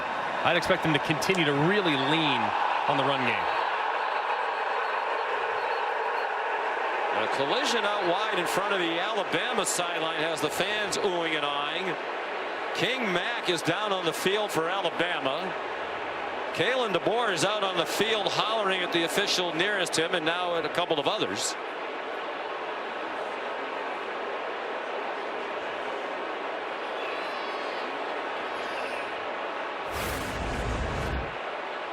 And this is just it's a fake penalty. I mean, King Mack, number 5 at the top, goes in and then all of a sudden just goes down. I mean, that's a fake injury. I mean, he's not hurt. He goes down to save Alabama some time, but Kalen DeBoer is really frustrated with the officials not really allowing Alabama, it appears, to substitute. So that's seemingly what they're talking about right now.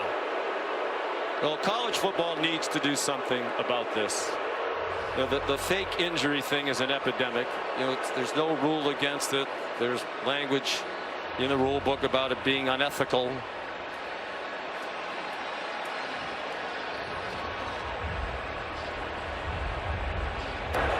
Legal substitution. Defense. Left the field, re-entered. 5-yard penalty. Remains first down. Well, that's a bizarre play. Let's bring in Matt Austin, see if he can provide some clarity. Matt, what do you think happened here? I think he's saying he should have been able to substitute. And Kalen DeBoer, a pretty mild-mannered guy ordinarily, has had enough of the explanations from this officiating crew. Matt, what do you think? Well, Sean, I'm kind of at a loss because I never saw that if Tennessee substituted in the first place, where Alabama would have time to replace. So now, here we go looking at that, Matt. I mean, it's the first play of the possession. They've just taken the field. Correct, and that is a substitution. So they should have been able to match up. So I understand why he's upset. Dylan Sampson runs. So what you're saying is even if the first 11 come onto the field to start possession and stay on the field, the other team can substitute if they want. Correct, because you don't know what 11 they're going to send out until they get on the field.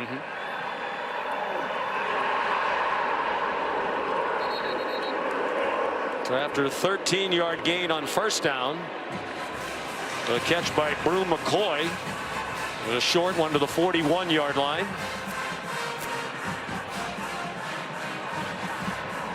Sampson went for 8 on the first play, and he's over 100 yards rushing again. Reminiscent of last week, he got stacked up that time. Last week, 19 yards at the half, finished the game with 112. He has scored the touchdown today for Tennessee. He's had a touchdown in every game this year. You're on a 3rd and 6. I mean, I think you have to be looking in the direction of Brew McCoy. I mean, he's your most reliable weapon. He's got tough cover responsibility, knowing that Damani Jackson's one-on-one against him, and he's lined up inside. But this would be the direction I'd be looking, to my big body wideout on the outside.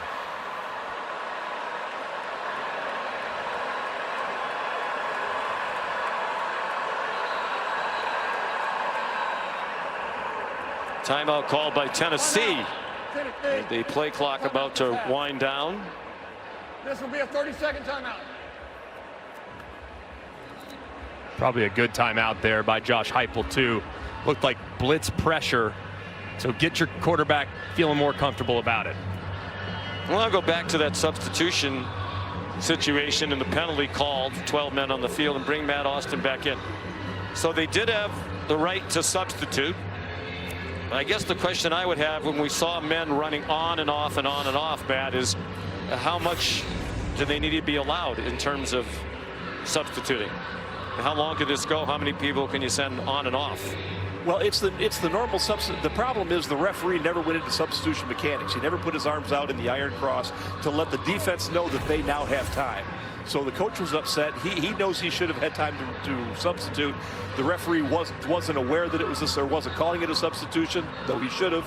So I understand why the coach is upset. He went ahead and sent his players in to, I guess, prove the point that he should have had a chance to substitute. The reason they got the foul is one guy went in and then came back out, or went out then came back in. You can't do that. I understand the frustration too. I mean, Kalen DeBoer is not usually a guy that's overwhelmingly animated unless he knows for sure that he is right. And I believe, like Matt said, that was poor mechanics by the officiating crew. You know, he's upper Midwest nice from South Dakota. Remember, both of these coaches are natives of South Dakota. The only two FBS head coaches of the 134 who are from South Dakota. Kalen is 49. He'll be 50 this week. He's 3 years older than Heupel. Long throw down the field. Caught! Dante Thornton Jr. down to the 2. With the freshman Jalen Mbakwe in coverage. A 61-yard play. They'll mark it at the 3. Tennessee hurrying to the line.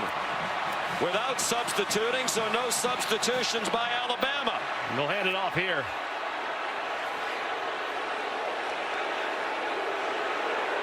Crowd boos. Alabama players standing over the ball. The officials tell them to get away and get ready.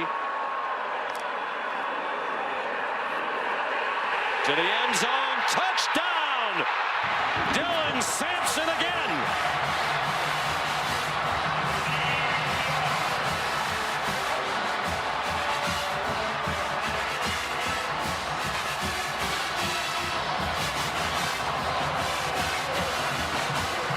Tennessee leads for the first time today with a minute to go in the third quarter. Both touchdowns by Sampson, who now has 17 rushing touchdowns, adding to his SEC lead. He was 2 behind the national leader starting today, Ashton Jeanty of Boise State, the Heisman frontrunner. The extra point by Max Gilbert gives the Vols a 4-point lead. The offense was in the witness protection program in the first half. It has come to life here in the third quarter. Well, they've been close on so many deep balls for the last few weeks, and they finally get one. Third down, 2 to take a chance and throw a low percentage throw down the field. That is a big-time throw from Nico Iamaleava, and so much trust from his coach, allowing him to do it. They pay it off a moment later with another big touchdown for Dylan Sampson, who just lives in the end zone. And Rocky Top is blaring here in Neyland Stadium. Sampson at 15 rushing touchdowns through the first 6 games. That was the most in SEC history through the first 6 games of a season. He's added 2 more.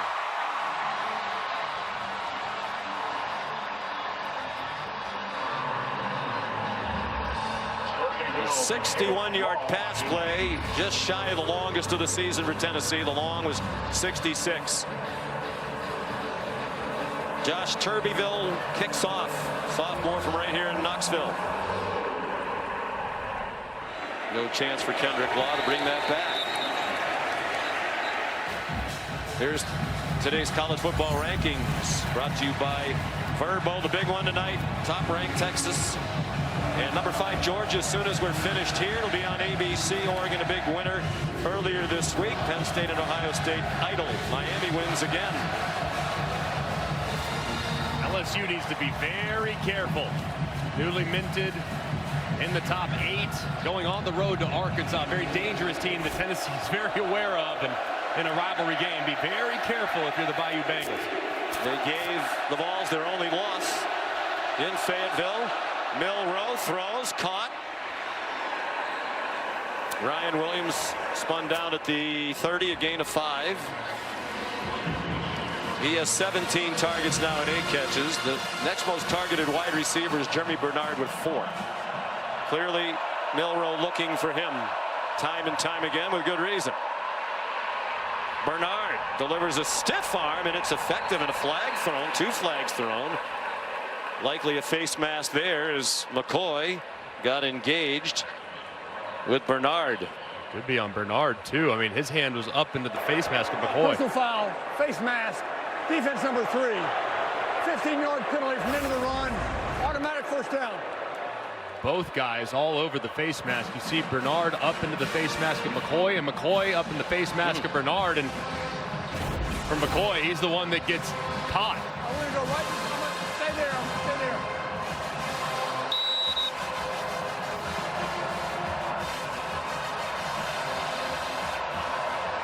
So the ball goes to the 48-yard line of Tennessee. Final 20 seconds of the 3rd quarter. Milroe managed to get rid of it and complete it to Kendrick Law. And they got 3 when it looked like it might be a sack. A tremendous play by Jalen Milroe. I mean, the right side of his offensive line, Elijah Pritchett. What a tough situation having to block one of the best players in America, James Pierce, one-on-one. Milroe somehow has enough strength to be able to get rid of it. Into the 4th quarter, Tennessee leading 14-10.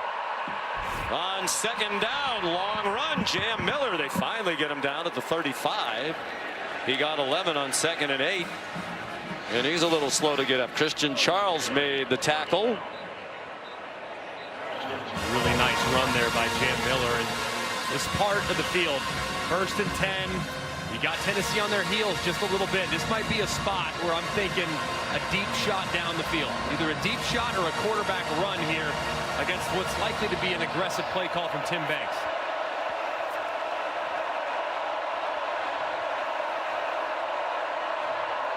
Play fake by Milroe. Throws, open receiver. Jeremy Bernard inside the 10.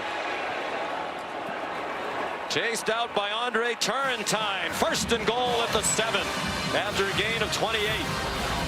Just a thing of beauty here as Jeremy Bernard beats Gibson immediately across the field.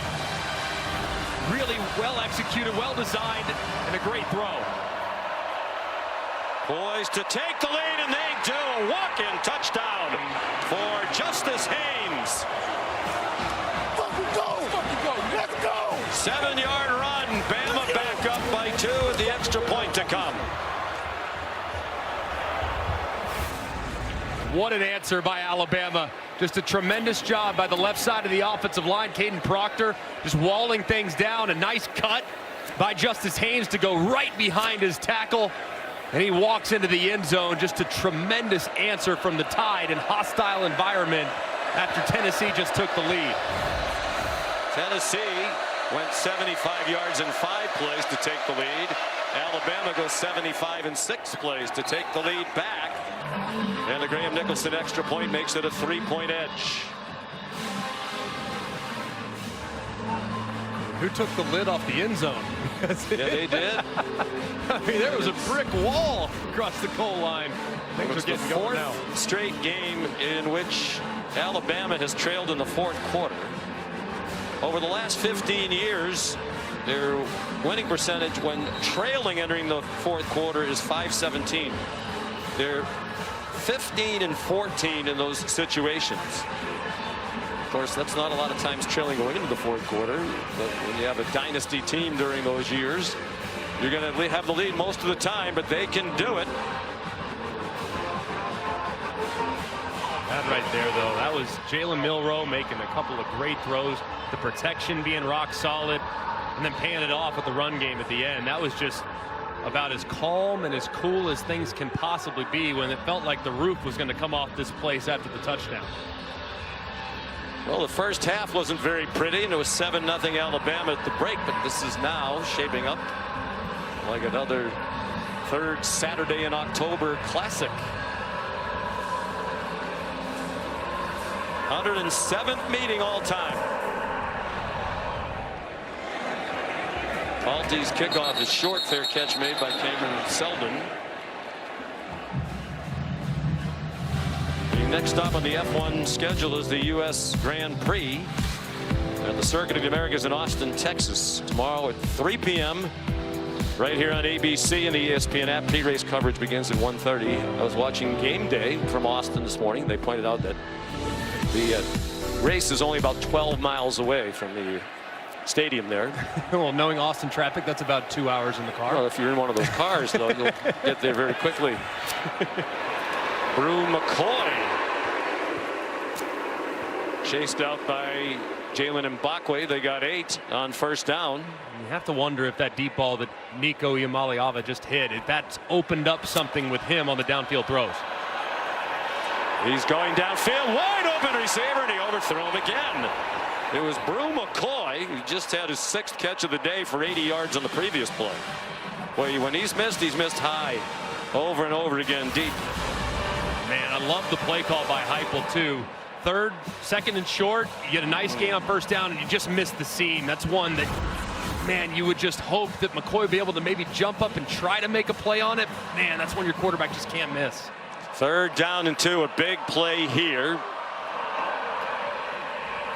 Deshaun Bishop gets the first down with a 3-yard gain.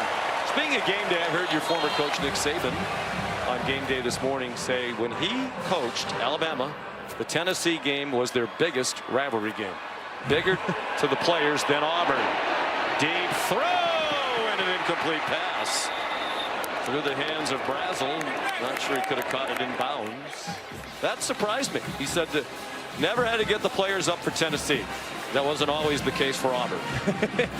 Well, Tennessee is one that, I mean, is so big as players. It's so big for the fan bases too. I mean, especially those that live in North Alabama, South Tennessee. It's just a massive rivalry, and one that just with such a storied history, and it's a treat. It's a privilege to have a chance to have played in it 5 times. It really is. 2nd and 10. I did also, with the remote watch you on SEC Nation this morning. Here's Nico Iamaleava, close to another first down. And you said on that show you think both of these teams are capable of winning a national championship. Do you still think that based on what you've seen today? I think they can. It's just about where do they go from here. Based on where they're at and how they're playing today, it's unlikely. But with the 12-team playoff, it might very well turn into the team that's playing best at the right time. So I think you obviously got to take care of business the regular season to get there, but it might be the teams that are peaking in December and January that ultimately pull off, and these guys are young. They can do it.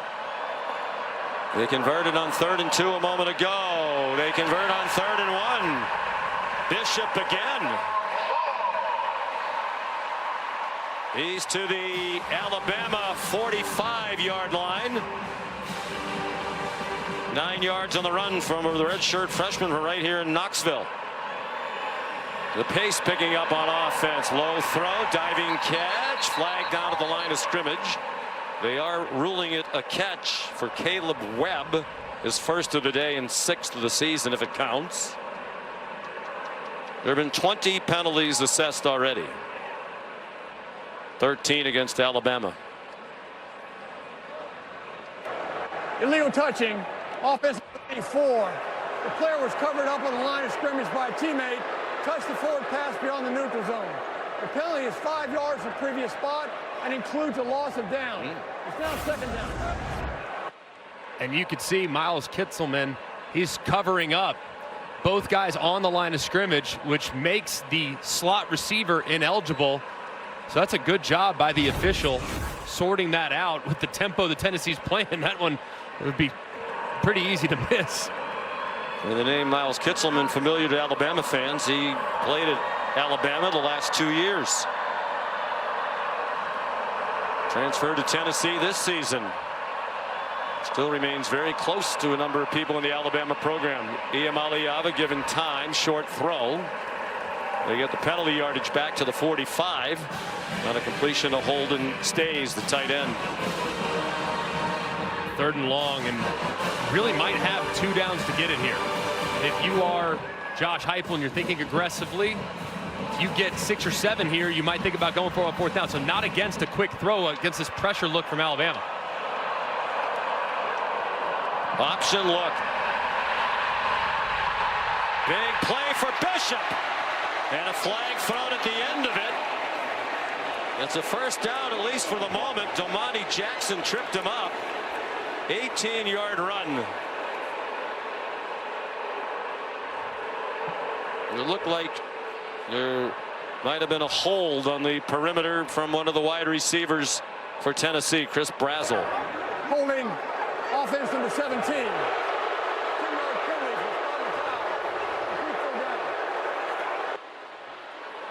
That's a killer because it was not a factor in the play. They already had the 1st down.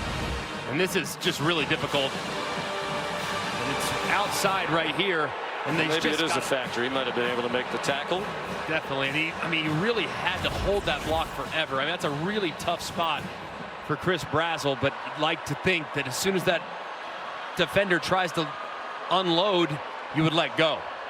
They do pick up 5 yards because it was from the spot of the foul. So from 3rd and 10 to 3rd and 5. And that play is dropped for a loss. Sampson. LT Overton with the penetration. And a 1-yard loss. Justin Jefferson involved as well. So now on 4th and 6. Fans boo as the punter comes on the field with 10:45 to go. Yeah, and if you're Alabama, you thinking, hey, be alert for a fake punt here, because this right here is fake punt all day long. So probably go punt return safe and keep your eyes in the backfield. Jackson Ross, redshirt sophomore from Melbourne, Australia, is the punter. Cole Adams back deep at his 10-yard line. And it took too long to get it off.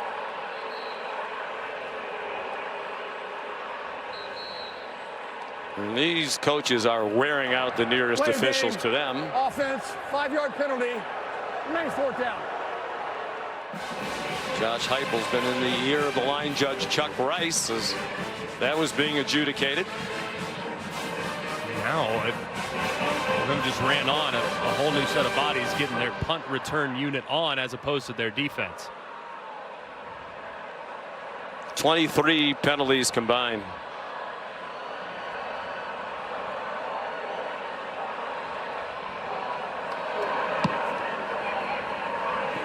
End over end.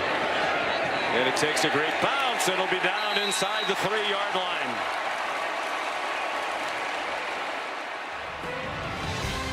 William right down there. Sandwiched in between. And then Justice Haynes a moment ago put Alabama back on top. 1st and 10 tied after the good punt. Marked at the 4-yard line. Haynes across the 5, and that's it. Well, I'm a believer, Greg, in this Tennessee defense. They came into today 4th in the country in scoring defense at 10.7 per game. Texas, Army, and Ole Miss, the only 3 teams better, and they're legit. They're really good, and they are deep, too. This is Alabama's 70th offensive snap, and yet the pursuit is relentless for Tim Banks.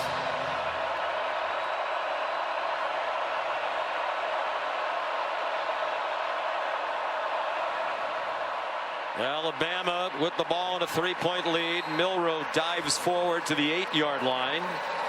Jackson Moy, the Stanford transfer, to the tackle. And another big 3rd down in a game filled with them. And this is a massive one for Tennessee.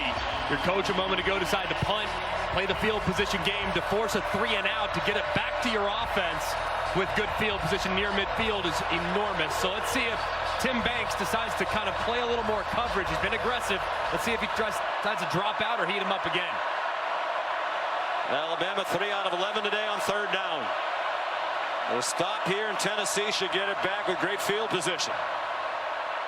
They bring pressure late. Milroe grounded one from the end zone for a safety last week. Got rid of it, and it comes up short. in the direction of Ryan Williams with Jamad McCoy in coverage. Terrific job by Tennessee's defense. They ramp up the pressure again. It's well covered downfield. Jalen tries to make something happen by escaping to his right, and there's just nobody home. Just excellent execution from the Volunteers defense. 4th 3-and-out of the day for the Crimson Tide. James Burnup's 6th punt of the day. Short kick, but the deep man, Cameron Selden, is way back. Let it bounce for the day. I thought that was a lot, but they think we've surpassed the total number of flags that crew threw. Dylan Sampson, the running back. He's been a big part of the improved offense. Iamaleava kept it and slid to the 49-yard line of Alabama with a 5-yard pickup. This is the second best starting field position of the game for Tennessee. I think if you're Tennessee, you stay committed to the run game. And I think now Nico's factor as well. Running out of time and a low throw out in the flat for Sampson. Jeremiah Alexander brought some pressure. 3rd and 5. You're kind of in a bit of a tweener down here. Really 2 options for Josh Heupel. You can run the ball with Sampson. I think kind of like that too. Had a lot of room to the outside, or you throw it in the direction of Brew McCoy because he's your most reliable weapon, and he's had a very productive 3rd down run here to start the second half. He's lined up at the bottom of the screen. I'm a little surprised 2nd and 5 they didn't stick with the run, which has worked so well in the second half. Up to 186 rush yards for the game now. Fake one way, throw the other, and it's too far out in front of his receiver, but there are flags down. Intended for Brazel. Delmonte Jackson had the coverage. Crowd thinks there was a hold around the 30-yard line, and they are going to be correct. Holding, offense, defense, excuse me, number 10. 10-yard penalty, previous spot, automatic 1st down. Well, Ken Williamson's allowed to be off target once when he's had to call this many penalties. 14 for an even 100 yards now against Alabama. They're at the 39-yard line. Max Gilbert is a freshman, redshirt freshman field goal kicker. He's missed only 2 all year, but both from 53 yards. One of those today. Dylan Sampson spins down at the 32-yard line. Quay Rousseau named the tackle. 18 carries, 113 for Sampson. And there's Gilbert getting ready should he be called upon. Sampson again. 1st down Tennessee at the 21-yard line. Mr. Iamaleava loves it. It's rinse and repeat for Josh Heupel in Tennessee. I mean, they have Alabama on their heels. Hands are on the hips of some of these defenders. The run game is really starting to click. They got to stay committed to it. Sampson patiently waiting for something to emerge. They had 44 rushing yards at the half. With that carry, they're up to 208 now for the game. Blown tire for Sampson. You know, the way they hurry up and spread you out, I think the perception of Josh Heupel's team has been that they're a passing team. But this is a head coach 6 years in a row. His teams have rushed for 2,000 yards or more every season. Yeah, they run it religiously, and then they set you up with the big play downfield. It's very difficult offense to defend. As Kane Womack said, they spread you out sideline to sideline, really to run the ball. Sampson again. You're going nowhere, says Tim Keenan. Sellout crowd here, 101,915. One of the great venues in all of college football. The 6th largest stadium hosting college football in the country. Michigan, Penn State, Ohio State, Texas A&M, LSU, the only with stadiums bigger than this one.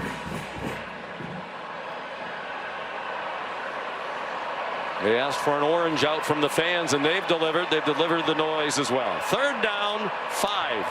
5 out of 11 on 3rd down. Iamaleava, end zone.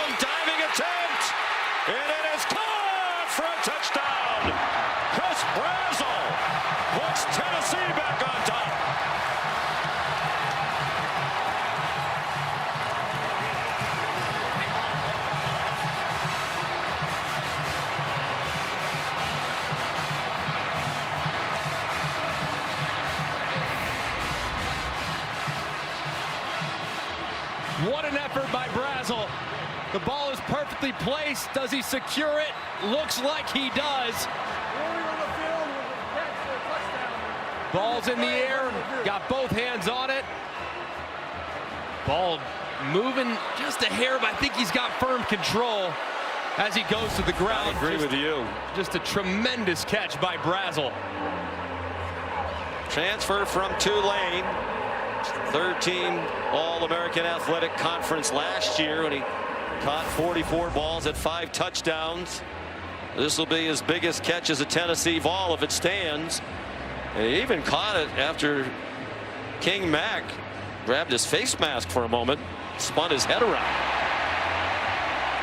Unbelievable. But to your point, hands under the ball as he goes to the ground. And what makes me think, and there's a face mask grab. What makes me think it's a catch too is the official, the back judge on the back line. He has that view of it, and he deemed it a touchdown. And I think it's going to stand. After review, the ruling on the field stands. Touchdown.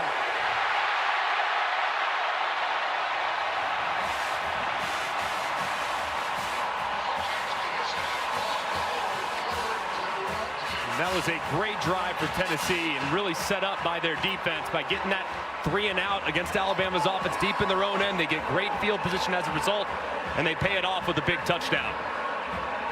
I think Josh Heupel's pregame talk next week before Kentucky is going to say, let's treat the first quarter like it's the third quarter. Tale of two different teams, first half to second, week after week. Tennessee didn't score in the first half. They've scored touchdowns on 3 of their last 4 possessions. They've missed 2 field goals today, both long ones. Josh Turbyville, the kickoff, will go for a touchback coming up next. And a tough act to follow, even though it's #1 Texas and Quinn Ewers against Georgia. The Horns and the Bulldogs. What do you like in that one? You know, everything says Texas. Everything. Which makes me think Georgia's going to pull off a ridiculous performance tonight. I think Georgia goes in there and steals one, shockingly. Can Alabama respond again? Not much on first down.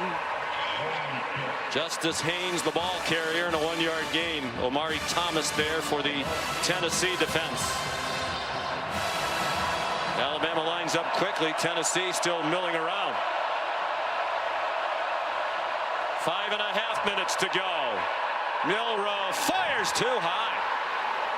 He had Ryan Williams wide open near the 40 and missed him.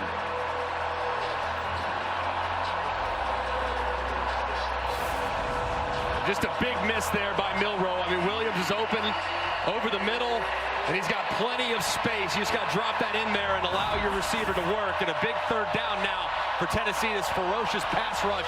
Try and tee off. Keep an eye on number 27, James Pierce, working against the right tackle, Elijah Pritchett. Loudest it's been all day, and that's saying a lot. Looked like Tennessee might have been offside. No flag. And Milroe down. James Pierce got there.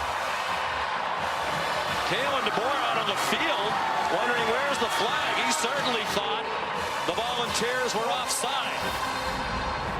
It did look like he got a slight head start, but did he time it perfectly? Man, it looks like he's just barely in the neutral zone. It's a bang-bang play. One, I think you could call it. You could also leave it in your pocket. Very close.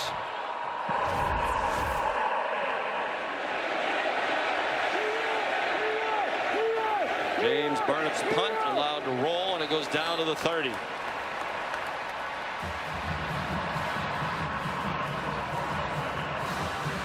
The snapper, Neveland Hibbett, down that 48-yard punt. Now it's Tennessee with the ball and the lead with 4:39 to go. Alabama in possession of all 3 of its timeouts. This has turned into, I'm not sure it's a classic when a game with this many penalties and turnovers and mistakes. But for excitement value, it's pretty hard to beat. It is, and this rivalry just never fails to, it always delivers. I just love this game so much. But Right now, Alabama's on their heels, and Tennessee's run game here in the second half behind Dylan Sampson and this offensive line have really gotten going, nearly 100 yards in the second half alone. So Bama's got to stop the run here to give their offense another chance. Dylan Sampson has taken charge here in the second half, tackled after a 1-yard run by Jihad Campbell. Kalen DeBoer, with this much time left, opting not to start using timeouts.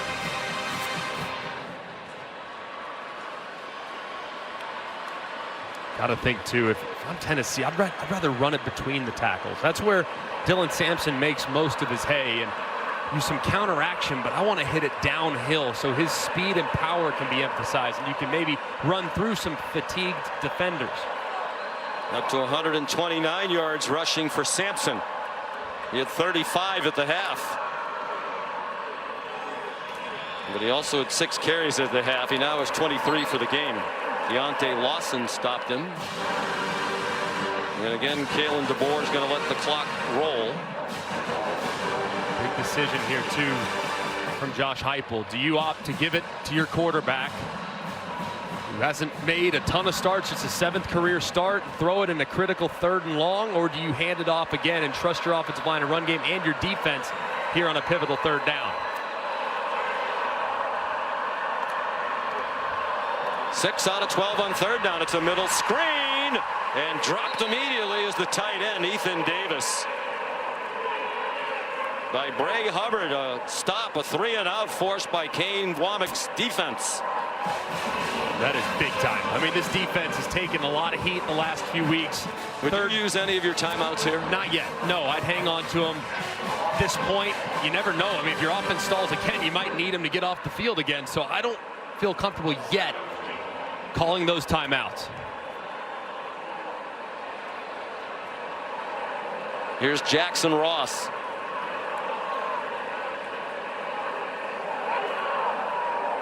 His 4th punt. They let the play clock go all the way down. There's a flag down at the line of scrimmage. Cole Adams made a few miss and went out of bounds across the 25-yard line. Important that it's 4th down and 6, because if it's against Alabama for 5 yards, it still wouldn't be a Tennessee 1st down. They're over asking Kalen DeBoer about it, so apparently it's against Tennessee.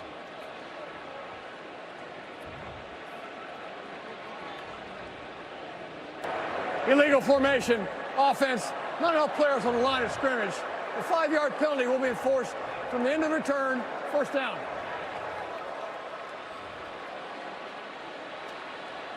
Well, the last time they had the ball, and there have been 24 penalties assessed, that one at the end of the run. At the end of this game, though, Greg, and let's bring in Matt Austin, it might be about a flag that wasn't thrown. Matt, what do you think on this play? Well, I think the defender, he definitely started before the snap, and because he was so close to the neutral zone, I do think his helmet was offside when the ball was snapped. So this should have been a flag. It's hard to get. Sometimes they time it perfectly. I think they missed one. All right. That is a wild throw by Jalen Milroe, nowhere near Justice Haynes. 2:21 to go, all 3 timeouts for the Tide. And a field goal really does them no good. It's important for Jalen Milroe here, too, to acknowledge, hey, this pass rush is ferocious. But don't be afraid to use your legs. Your legs are a weapon in this scenario, especially when they're dropping deep in coverage. So don't be afraid to take off.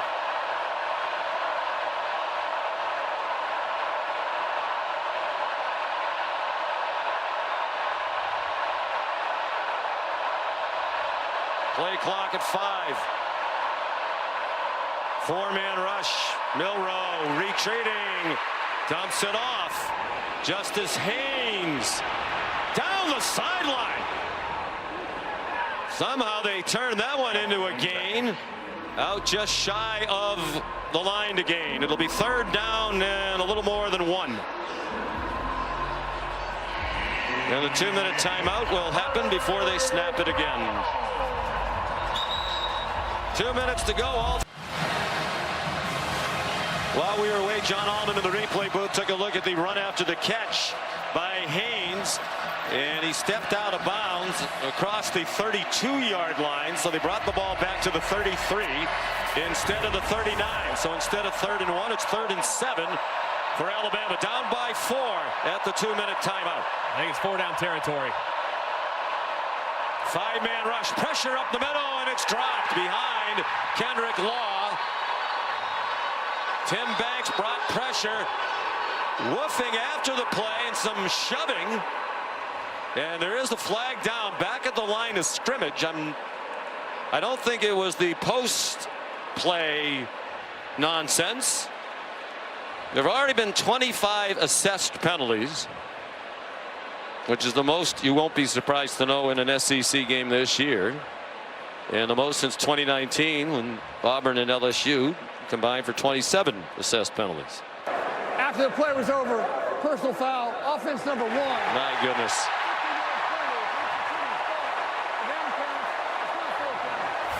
And the down counts. Just a terrible decision by Kendrick Law.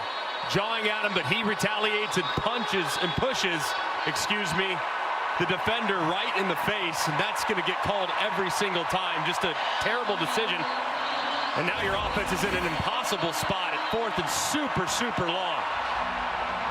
Well, we'll bring in Matt Austin in a moment as well. I mean, clearly Carter was woofing in his face and then took a swing that apparently missed. They're going to go for this on 4th down and 22 from their own 18 with all 3 timeouts left. Kalen DeBoer says, I go with my gut. Play clock running down, under 5. And a timeout called by Tennessee.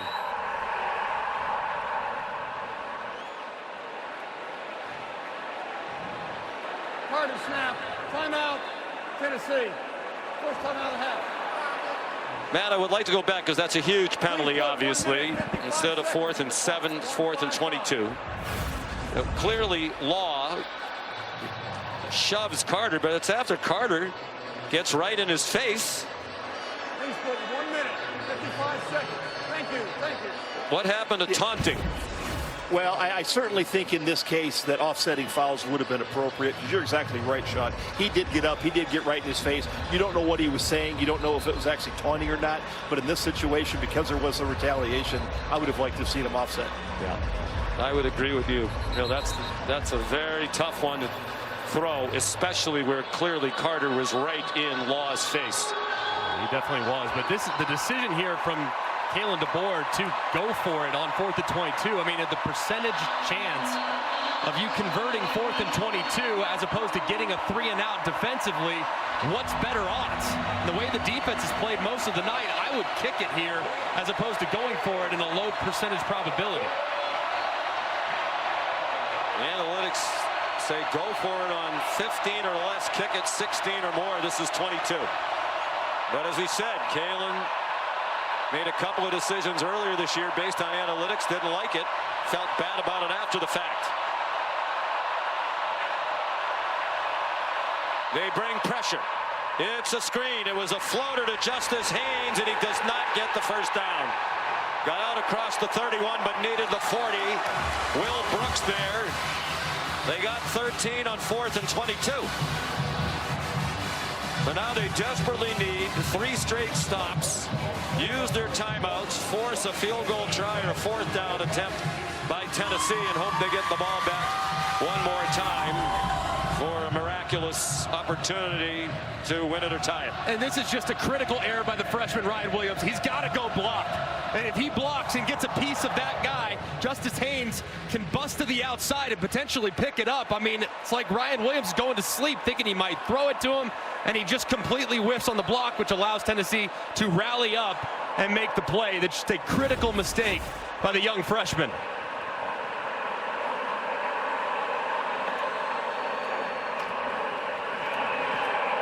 Sampson goes ahead for about 4. Timeout called by Alabama. The Tide still with 2 remaining. Timeout, Alabama. Second timeout this half. He's at 1 minute, 44 seconds. On the game clock.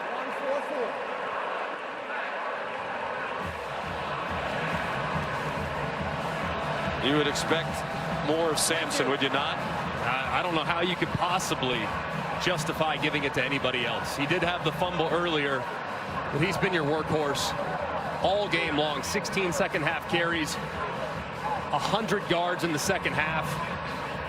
I think he absolutely has to touch it at least 2 more times on this drive.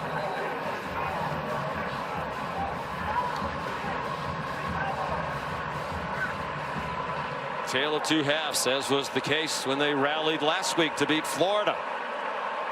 Each team with 1 loss, both 5-1. Critical game in the SEC race and with an eye toward the 12-team college football playoff. The numbers would indicate Tennessee needs the win more. They really don't have a win right now against the team that's currently ranked. NC State and Oklahoma were when they beat them, but not anymore. Oklahoma is fading fast. Sampson wrapped up. He got 2. And there will be a 3rd down and 4. Tim Keenan, in the middle of that defense, led the way. Alabama, their second of the half. Please put 1 minute 40 seconds on the game clock. 1-4-0. This will be an interesting play call from Josh Heupel here. 3rd down and 4. You're already in field goal range. You're not going to take any unnecessary risks. But one thing that teams have used time and time again against Alabama this year has been the shovel pass. And that's something that Tennessee has used repeatedly over the years, and it's been very successful for them. I know it's a pass. I know you run the risk of it potentially being incomplete, but you also have a chance where you could crease it. So if you don't hand it off, I'd strongly consider the possibility of a shovel pass here if you're Tennessee's offense. And if they are stopped and it's 4th and short, it'll be interesting what Josh Heupel's decision would be. Would he go for it after Alabama has used its last timeout, or would he try to take a 7-point lead on the foot of the redshirt freshman kicker who's missed 2 long field goals today, both from 50 and beyond? 6 out of 13. The ball's on 3rd down today. 3 out of 5 in this quarter. The 1st down and it's ball game over. In all reality, and they don't get there. Good job by the Alabama defense. Malachi Moore, the safety up there. Timeout. 4th and 2. What are you going to do, Josh? Timeout. Alabama. 3rd and final timeout of the half. 30-second timeout. What would you do, Greg McElroy? I'd kick the field goal. I know my kicker has already missed 2 already, but the defense has been playing really, really good. Put them on the field and let your star pass rushers see if they can take over the game. So I'd kick it, see if you can make it a 7-point game, and then let your defense try to win it for you on the field. The analytics say go. And that's at 4th and 1 on the graphic. It's a long one. It's almost 2. Max Gilbert has had the 2 misses today from 50 and 53. But for the year, he's 11 for 11 inside of 50. And they are sending him on the field to make it a 7-point game. It'll be a 41-yard try.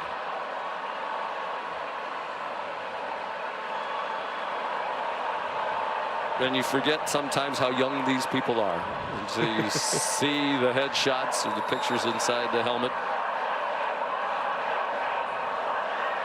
Redshirt freshman from Memphis. Good for him. Right down the middle. It's a 7-point game with 1.5 minutes to go. But hope for Kalen DeBoer in the tie. Because had they gone for it and gotten it, definitely game over. You know, we saw this last week. You mentioned it in real time as we were watching the Alabama game against South Carolina. They had a 3rd down conversion late in the game on the first snap from the 2-minute timeout. Had they just gone down in the field of play, I believe it was Jeremy Bernard, the game was over. Right. He scored.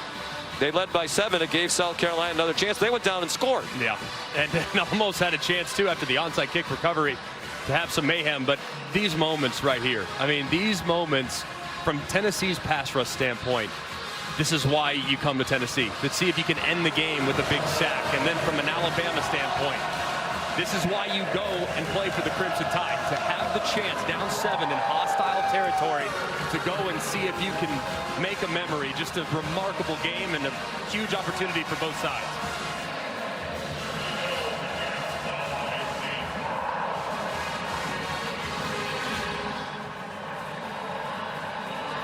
Turbeville almost always a touchback. You know he doesn't want to give Kendrick Law a chance to return one. Law would love to have a chance to do it after his costly post-play penalty. It's a touchback. So they have 75 yards to go in a minute and a half. When they led all night against Georgia, then squandered the lead in the fourth quarter, it was the play that will be remembered forever when Milroe went to Ryan Williams for 75 yards in the game-winning touchdown. Tennessee needs to be aware of where number 2 is the entire drive. And the big thing for the offense here, you got to get the drive started. A positive play on first down increases your odds of scoring exponentially. Williams has been targeted 19 times. Jalen Milroe fires, and it is intercepted! Will Brooks picked it off!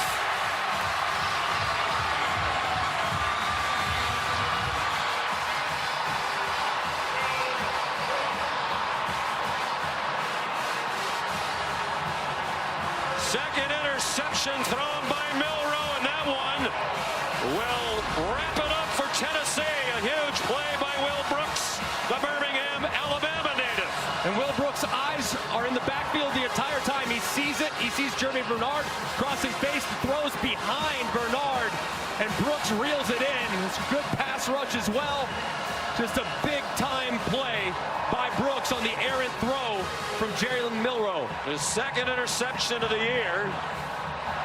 The first one he took back 85 yards for a touchdown in their rout of North Carolina State. So after the win against Georgia, when they were the talk of college football, rose up to number 1. A stunning loss to Vanderbilt, a very narrow and harrowing win at home against South Carolina, and now just their second loss in the last 18 meetings against Tennessee. They are lighting the cigars, as is the tradition in this rivalry. And apparently no age restrictions on that. Just a remarkably gutsy effort from Tennessee. Nothing going offensively in the first half. Finding something in the second half by way of Dylan Sampson getting going. Nico Iamaleava finally hits a couple throws downfield. And their defense all game long, just relentless pursuit of Jalen Milroe. So now Alabama with work to do going forward. A much needed win for Tennessee to go to 6-1. They won't snap it again. Huge win for Josh Heupel in his 4th season here in Knoxville. And some of the fans coming out onto the field.